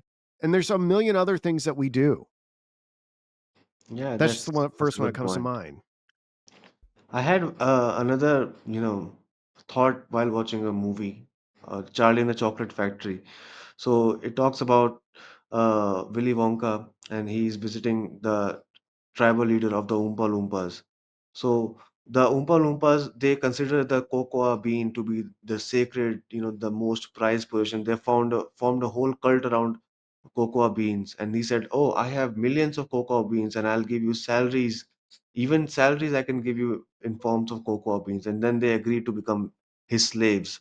And I thought that during that time I thought about Fraser. I thought, oh, these guys, they're being duped by their own culture.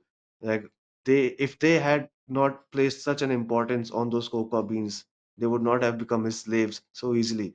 And that's a silly idea, but like, Yeah. that's where Fraser popped in for me. I'm like, oh, okay, this is happening now. Which That's so version of good. which version of Charlie and the Chocolate Factory have you been watching? Is this the Tim Burton one? Yeah, that it was so awful, the Tim Burton one. It Okay. was so It was good. okay. It was good up until Johnny Depp shows up.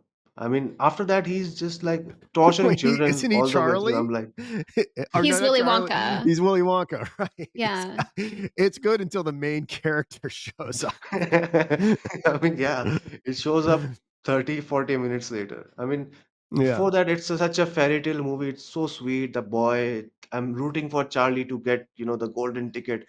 And then it reaches there, and he's entering the factory, and it's like, oh, now we're gonna have this special effects extravaganza. And then this is deeply vapid for me because there was no character in there.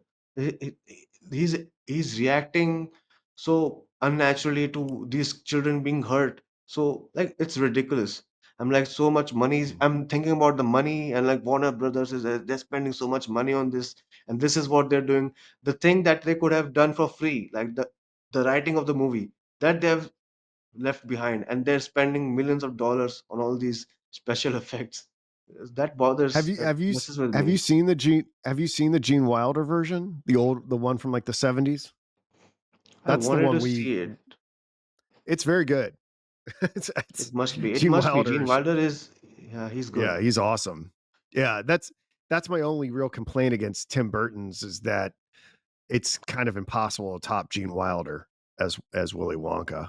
I mean, it's just kind of impossible. He is Willy Wonka for Yeah, he's me. very charismatic. Yeah. What about you, Jordan? Do you have Oh, a I have Charlie no Factory? opinions. I have no opinions about Charlie and the Chocolate You're not going to Factory. wade it to those controversial waters. No, It is a bit I of a Charlie Factory lately. well, Uh, my lore, I have played Charlie in 3 or 4, it might be 4 productions mm. of Charlie and the Chocolate Factory, and yeah, so I've kind of I was over it. Um, it's a very interesting story. I remember avoiding kind of the Tim Burton one when it had come out at first because I think I was just, like, oversaturated by Willy Wonka personally, and I don't remember it being horrible, but yeah, Gene Wilder, it's but that movie creeped me out when I was younger, like, the older Mm. one creeped me out. Um, but yeah, that whole story is super alchemical, and I really Yeah. like what you pointed out, Austin, about it kind of showcasing how the children play out, like, the parental trauma, and they're really just kind of mirrors of the environments they're in. There is so much there. But when you were talking about specifically just now, like, oh, they've made the cacao like such a sacred thing. I was just seeing, like, you see these videos or things of like monkeys or even people like putting their hand in a jar and grabbing something and your fist isn't big enough to pull it out. Like kind of like a Pringle, I don't know if you know Pringles or something like that. Like that's the picture I had in my head, and it's like, okay, what are those cacao beans? Like, what are the things happening around us or that I'm, like, clinging to that are keeping me trapped that if I just let it go, I could walk away. Mm, that's funny. Yeah, Are that's you something to uh, think are about. are you all ready to talk about um, extra subjects and astronauts as Yes. shamans? I will begrudgingly talk about Charlie and the Chocolate Factory another time. I think there is a lot there. There is, and now that both of you have brought it to my attention, I'm primed to think about this stuff in that way. I mean, yeah, I mean, why? How could it not be alchemical in some way and be relevant to all the other fairy tales that we've talked about? Or I don't know if it's appropriate to call it a fairy tale; it's a children's story. So, and we've seen that that's relevant to historical events, such as the Apollo missions. So, Mhm. okay. This was another sort of housekeeping thing. This was super interesting. I have um, I have been banging my head against the wall trying to find someone else who has done any sort of Jungian analysis of the space race or modern rocketry or anything like that. No one has really done this, and it's like, why? Why is this not happening? Like, it is. Perhaps you have to go through a certain amount of deprogramming, and not everybody's done this yet. But it's like it seems like Jungian analysis is kind of everywhere, but in this particular domain, although in Man and His Symbols, one of Jung's followers, who has a whole chapter in there called Ancient Myths and Modern Man, is Joseph L. Henderson. And in it, just kind of in passing, he wrote about rockets as a symbol of transcendence and liberation. Now, this came out in the early 60s, so like Apollo was just kind of getting going, et cetera, et cetera. But this is really the only time that I've encountered in the Jungian literature significant things relating to outer space. There seemed to be in one of Jung's letters something about Sputnik. I need to follow deeper up on that. But the quote here in the caption for this image of this rocket is, in the dreams and fantasies of many modern people, the flights of the great rockets of space research have often appeared as symbolic 20th century embodiments of the urge towards liberation and release that is called transcendence. So I just want to give Joseph Henderson his due. He I don't know if he ever circled back around to develop this idea anymore, but we have one instance of a celebrated Jungian talking about archetypes in outer space. Finally. So we can go to the next slide, Jordan. We're going to stay with Man and His Symbols a little bit, and we're going to talk about galactic shamans. Okay. Very relevant to all of the dream. Yeah. Yeah. Yeah. I Yeah. sent a screenshot of this to our group chat like earlier in the week, and you can just see it just kept growing and growing and growing here. So Like Veruca. yeah, exactly. So what do I want to talk about here? So something that became pretty apparent to me as I've gotten deeper into Man and His Symbols and other aspects of Jungian thought is that there is this crossover, this co-extension of the trickster archetype with shamanic practices. Not so if we have a Venn diagram, um, not all tricksters are shamans, but there are some aspects of being a shaman that requires one to be a trickster. And a lot of that is association with animals. And we've talked about the association of the astronauts with rabbits, right? With the white rabbit specifically. And we looked at the abundance of rabbits that are associated with the space lunar imagery, doing the bunny hopping on the moon, the bunny girl story and Chang'e from China, the Playboy bunnies that were brought up on Apollo 12 and potential fertility symbols associated with um, a female deity. And I believe we had another one. Didn't we have another one? I forget. But essentially, that's that idea. And if we zoom in here on maybe if we just look at the caption, maybe I can zoom in and make my slide bigger down there. We have both a bird and a shaman, i.e., a primitive medicine man, are common symbols of transcendence and often are combined. Left, a prehistoric cave painting at Lascaux shows a shaman in a bird mask. Below, a shaman priestess of a Siberian people in a bird costume. Right, a shaman's coffin, also Siberian, with bird figures on the posts. There's some other quotes here that I think are probably worth reading here where I have shaman illuminated. Let's see, just get some clarification. I'll just read this paragraph. These symbols are manifold in form, whether we encounter them in history or in the dreams of contemporary men and women who are at a critical stage in their lives. We can see their importance at the most archaic level of the symbolism. We again meet the trickster theme, but this time he no longer appears as a lawless would-be hero. He has become the shaman, the medicine man, whose magical practices and flights of initiation stamp him as primitive master of initiation. His power resides in his supposed ability to leave his body and fly about the universe as a bird. And I was like, that's kind of what triggered me on all this. The shamans of Siberia wear such bird costumes to this day, and many are believed to have been conceived by their mothers from the descent of a bird. The shaman, then, is not only a familiar denizen, but even the favored scion of those realms of power that are invisible to our normal waking consciousness, which all may visit briefly in vision, but through which he roams. So the shaman is like this go between different worlds, right? Like he can go into the underworld, he can go into the sky, into the heavens. He puts on a costume in order to do this, like the bird costume. And not only do we have kind of the astronauts in some way looking like white rabbits when they're doing the bunny hopping, but also the association with birds. You know, these eagle patches. Apollo 15, I believe, was called the Falcon. You can see here them posing with their Falcon mascot.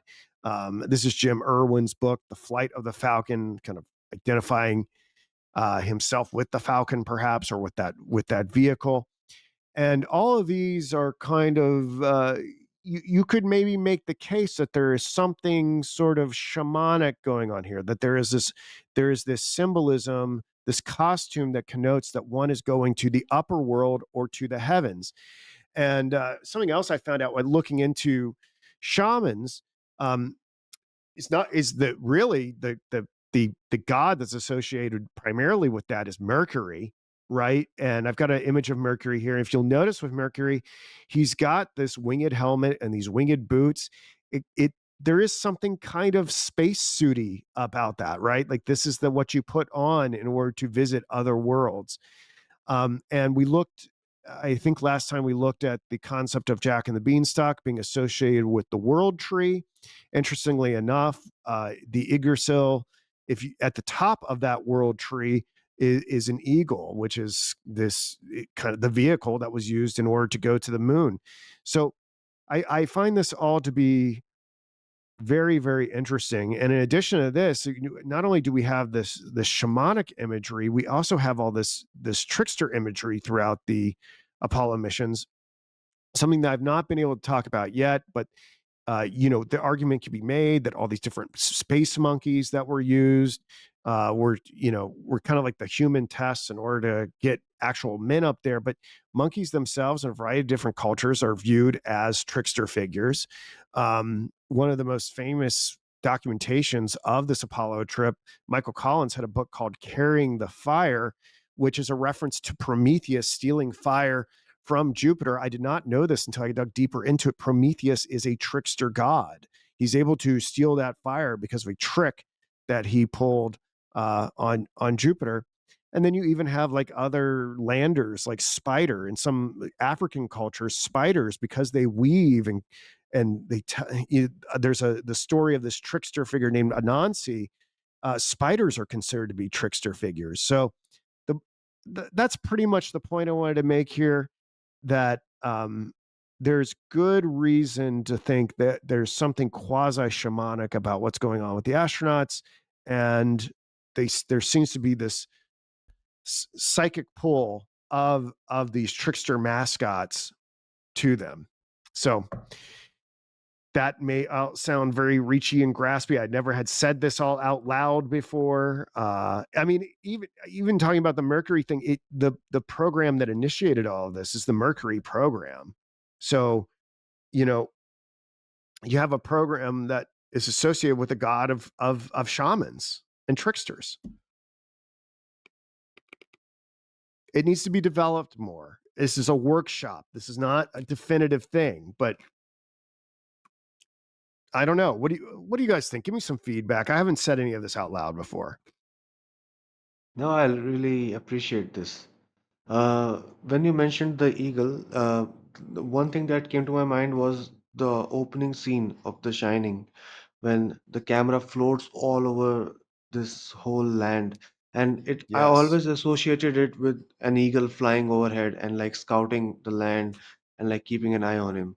That people talk about it as being a god's eye view, but I always thought about it as an eagle soaring all over the land. So I think that ties into all of this mythology. And even Ullman had an eagle statue behind him when he talks to Jack. So yeah, That's an and interesting take.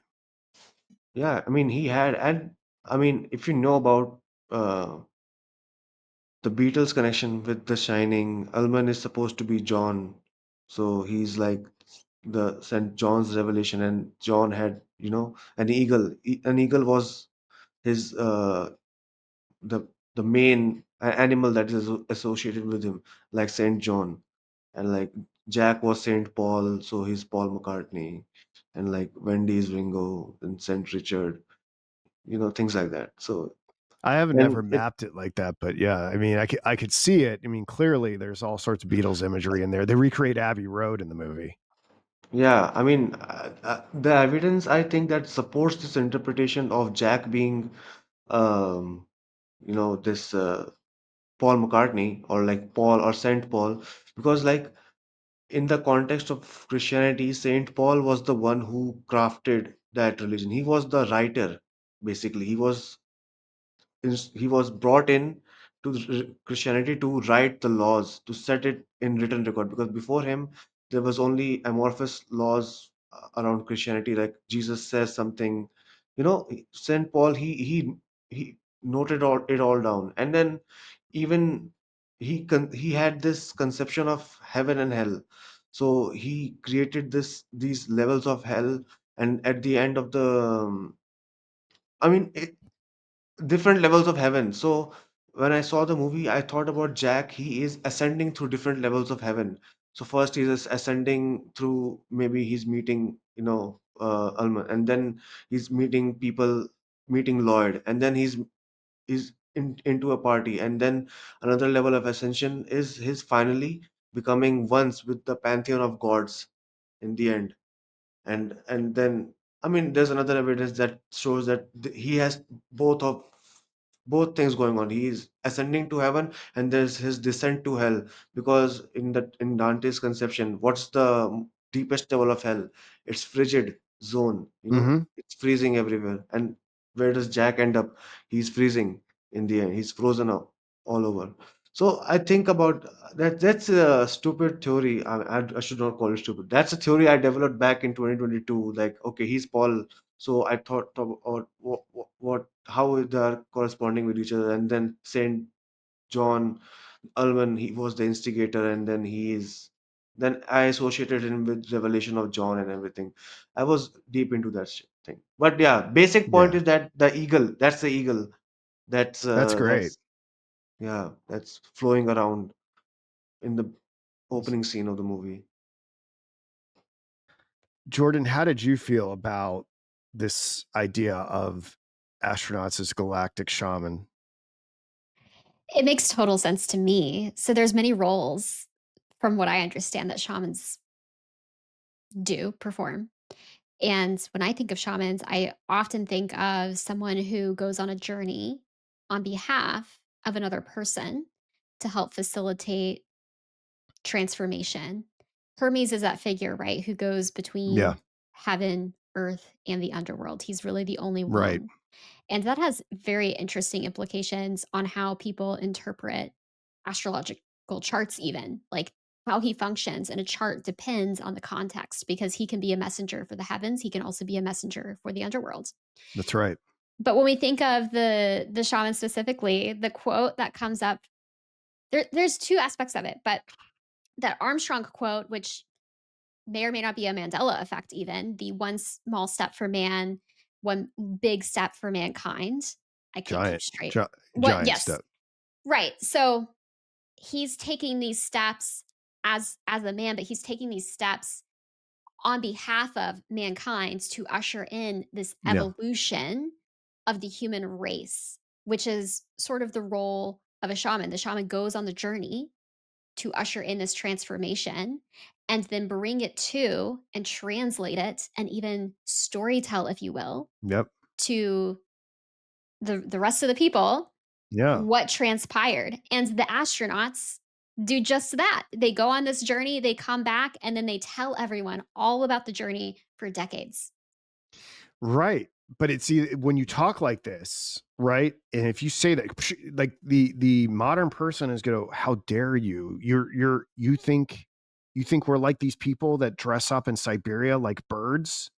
Like clearly those people are out of touch with reality, and we're the ones who are so dialed in. Which speaks to an internalized sense of superiority, right? Like, but this method of saying, no, this has a precedent. This has all been done before. Like this, no hate, but this is like something that's replicated in every culture throughout history in one way. And there's shamans that do this. Yeah, I mean, I can't help anybody who is like just not open to it But or they'll be can't like, self-reflect. yeah, he's like, oh, but the Birdman in Siberia didn't really go to a dream state, and we really did go to the moon. That's Well, even if we did, even if we did, let's say we did, you're still experiencing this transformation, this journey through another person and not directly. I still think the parallel is there. You know what I think about these things, but yeah. I think even if we buy into those premises, there are still super clear parallels. I'll tell you what. Sh- I was talking to Jordan about this. Like, this is so psychoactive for me to do this sort of thing, to make this like Sergeant Pepper, like Jung collage here for the slide or whatever. Like, given the previous slide that Henderson had to say about what the rocket was a symbol of, and then internalizing all this stuff about, trickster figures. Like, Jordan, can you zoom in on the monkey on the rocket? Like, It's I, gonna be easier for me to find okay, to can you pull Google the that up? photo Like, and so take the concepts that we've talked about in the past couple slides and apply it to this. I was like, this must be what it's like to have LSD. Like, I am just giving myself like some sort of, I must just be like creating LSD like experiences all the time by combining all these different concepts and these images. And where I've seen this little monkey on the rocket like a million times in my life, but like, for whatever, this series of slides, when I did it, if you just look up space monkeys, there it is. Like, this thing was like, I was like, I was like kind of losing my shit when you start looking at the rocket as a symbol of transcendence and the monkey as a trickster figure, like from the archetypal unconscious. Like, I was starting to lose my shit. Like, this. it Like is this. super trippy, and he's, like, looking right at the camera, which Aastik, how does that make you feel looking at this guy? Oh, it's actually I a mean, girl. This monkey's name is Miss Baker. That's nice. I love space chimps, and I was telling Jordan I love seeing these like hominids in the context of like our space programs and stuff like that, like the juxtaposition of a lesser evolved animal with our modern rocketry, like the polarization and the tension between those two things just is like ripe for like comedic value for me. But like seeing this, like I don't know, just this just esoterically, it breaks my mind. Yeah, it's I mean, the first thought I had was that it's supposed to be a phallic symbol or something, like Yeah. the way it's coming out from there. So yeah, I mean, yeah, it's it's hard to believe that these things are real. I mean, do you have these photographs? Yeah.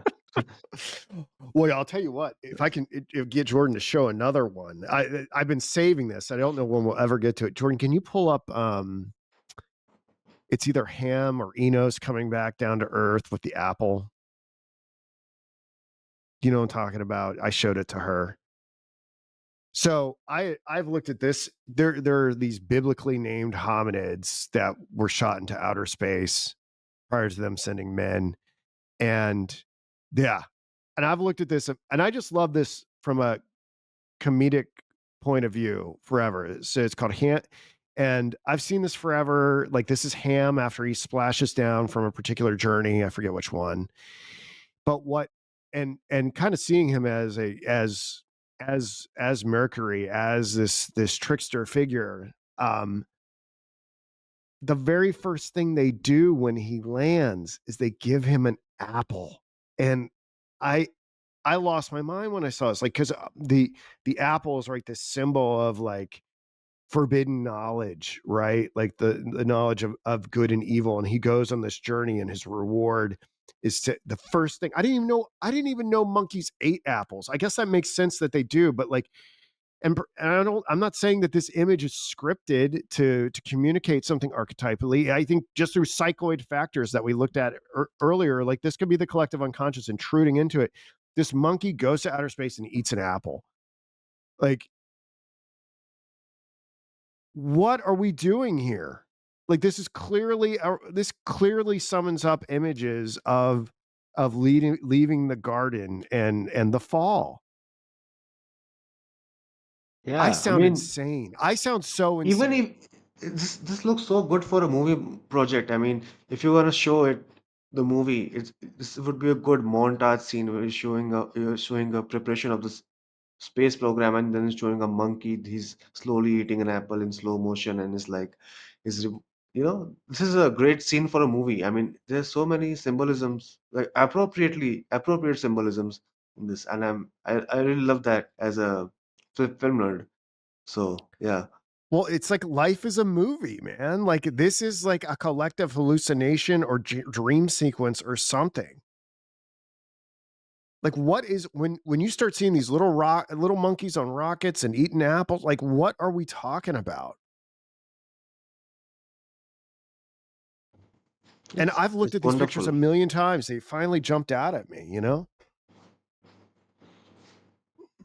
I don't even know if I could Uh, see it before. I feel like doing this sort of work that we've been doing here has allowed me to even see like it's like the apple wasn't even it's like I Visible. couldn't even see the apple before I became more acquainted with the symbols.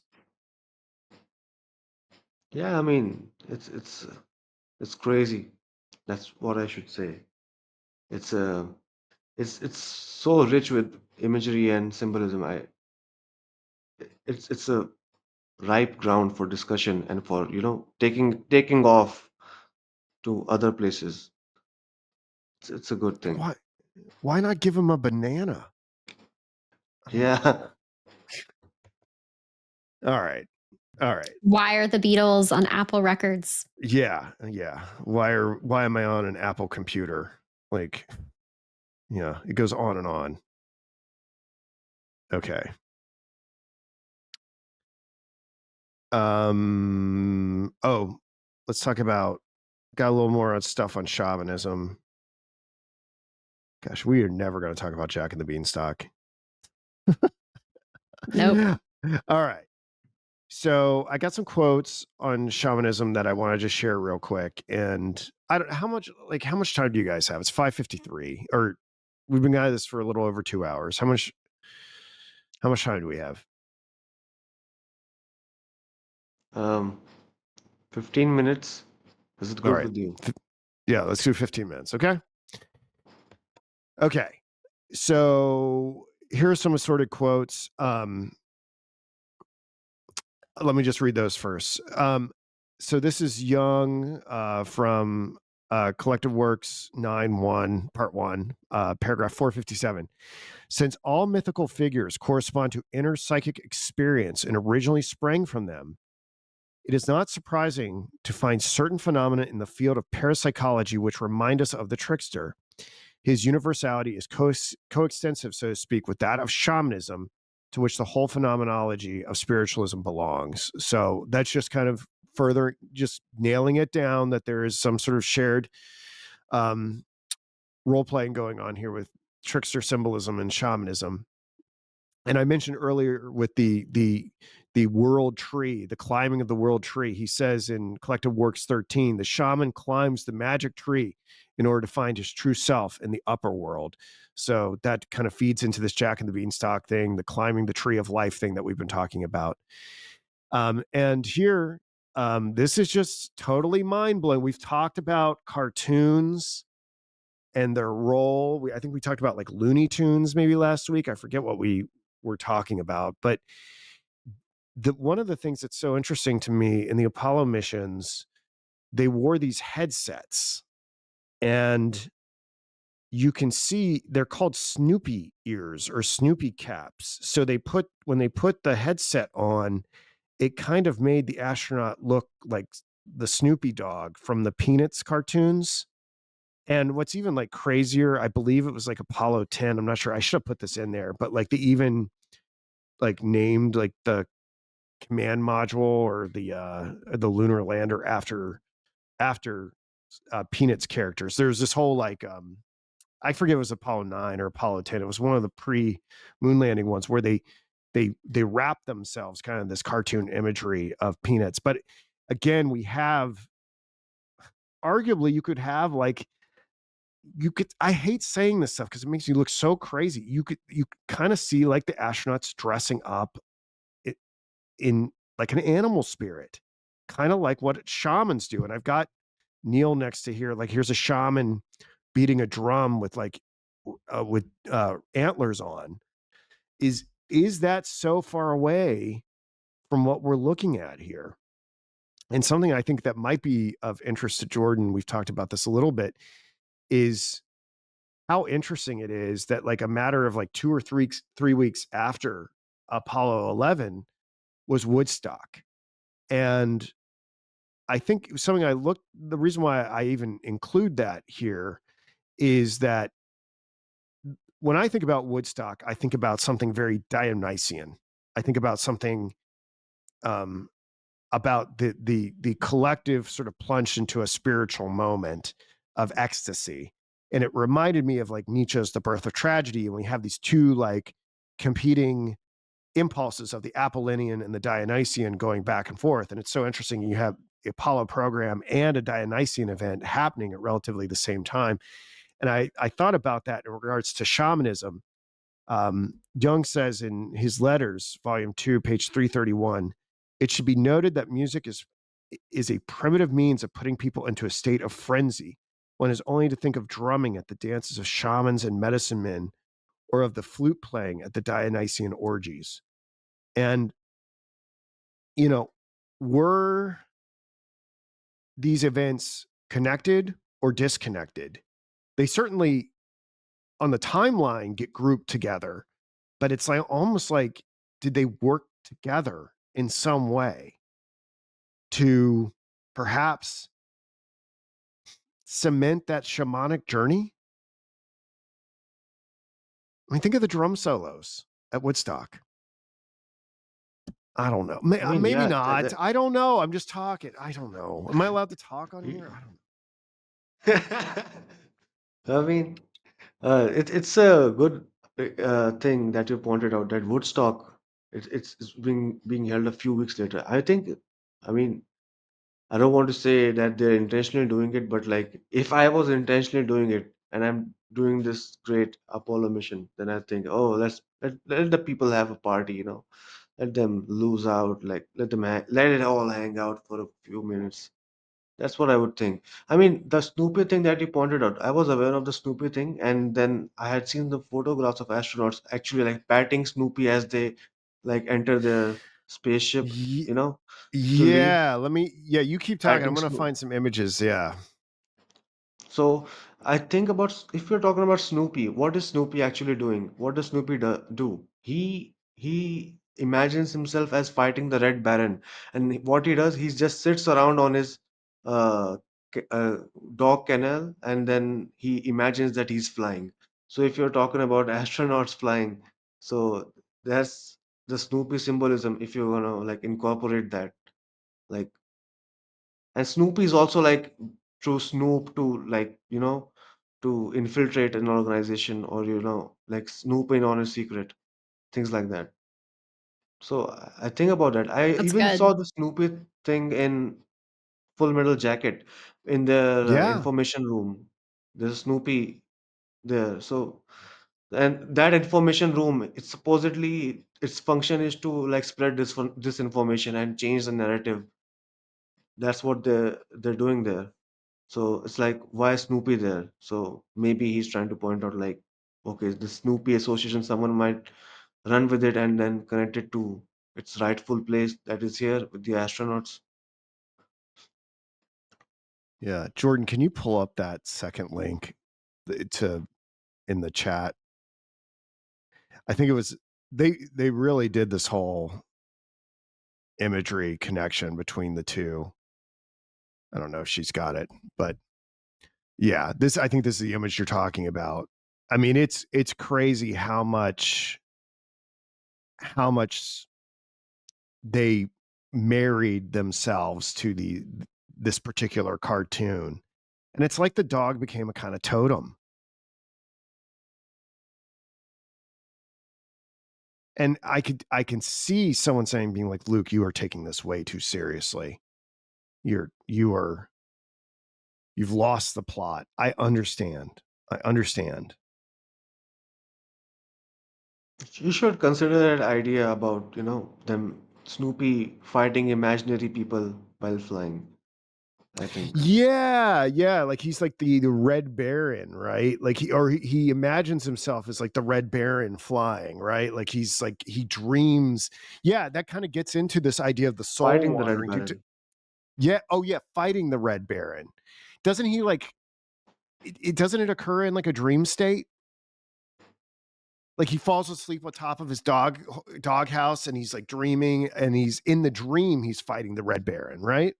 No, he imagines himself like flying a plane, and he also is a writer, so it's like he wears many hats, Snoopy. Yeah. Uh, so I thought about this in terms of like if they're not actually flying, if we suppose that, and then they're referencing Snoopy, what does it mean? Yeah. Like they're going on this shamanic journey, and then they're just sitting there and then imagining all the adventures about going to the moon and then coming back, everything.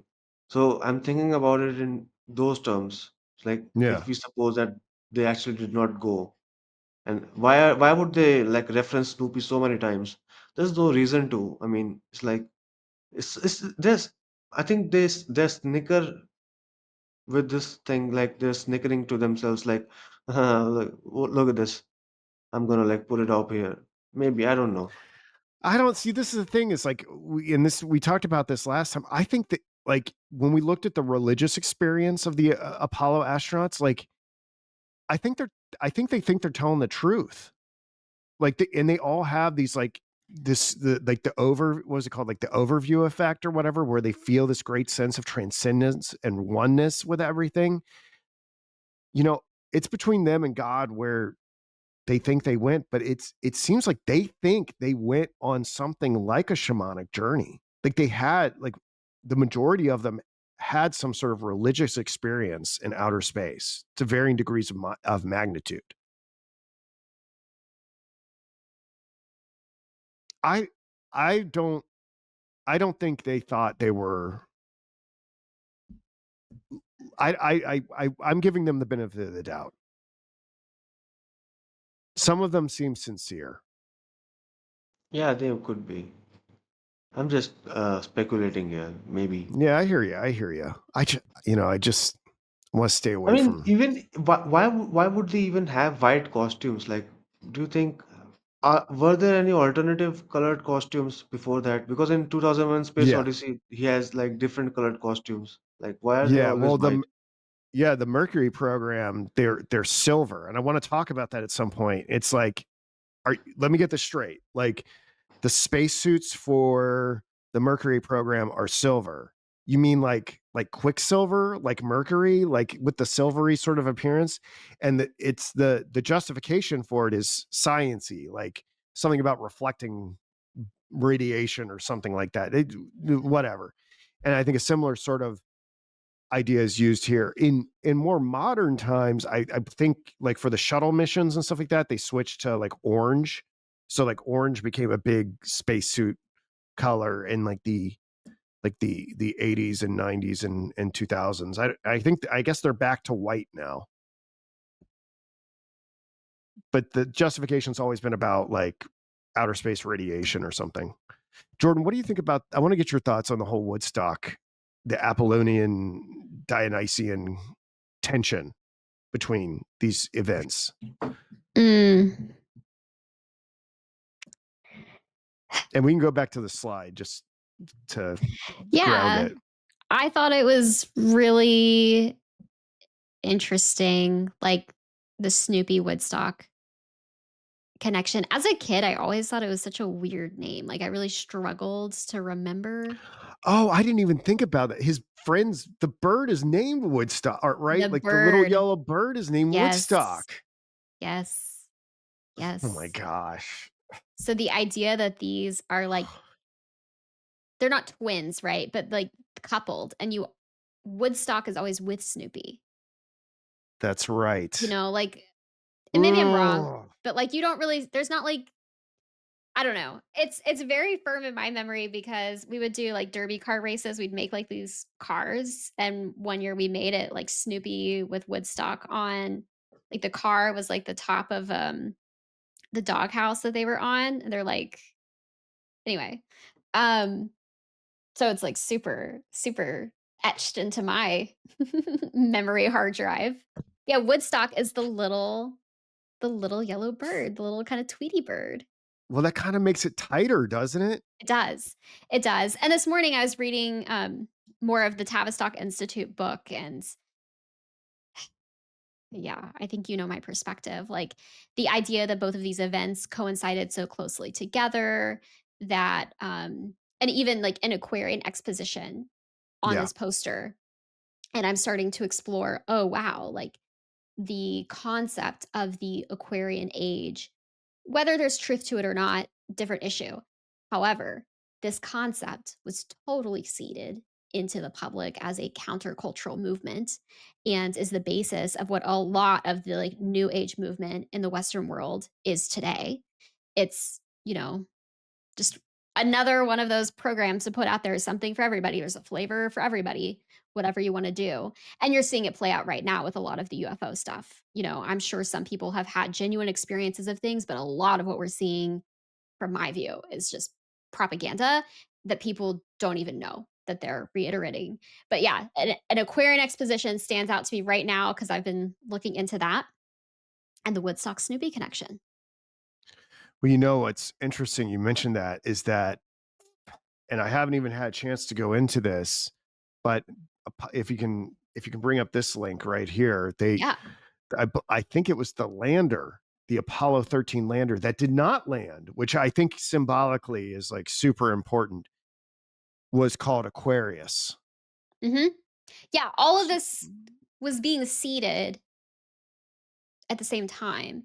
And you could say, again, we constantly go back to this. Is this the collective unconscious just blossoming and like happening organically?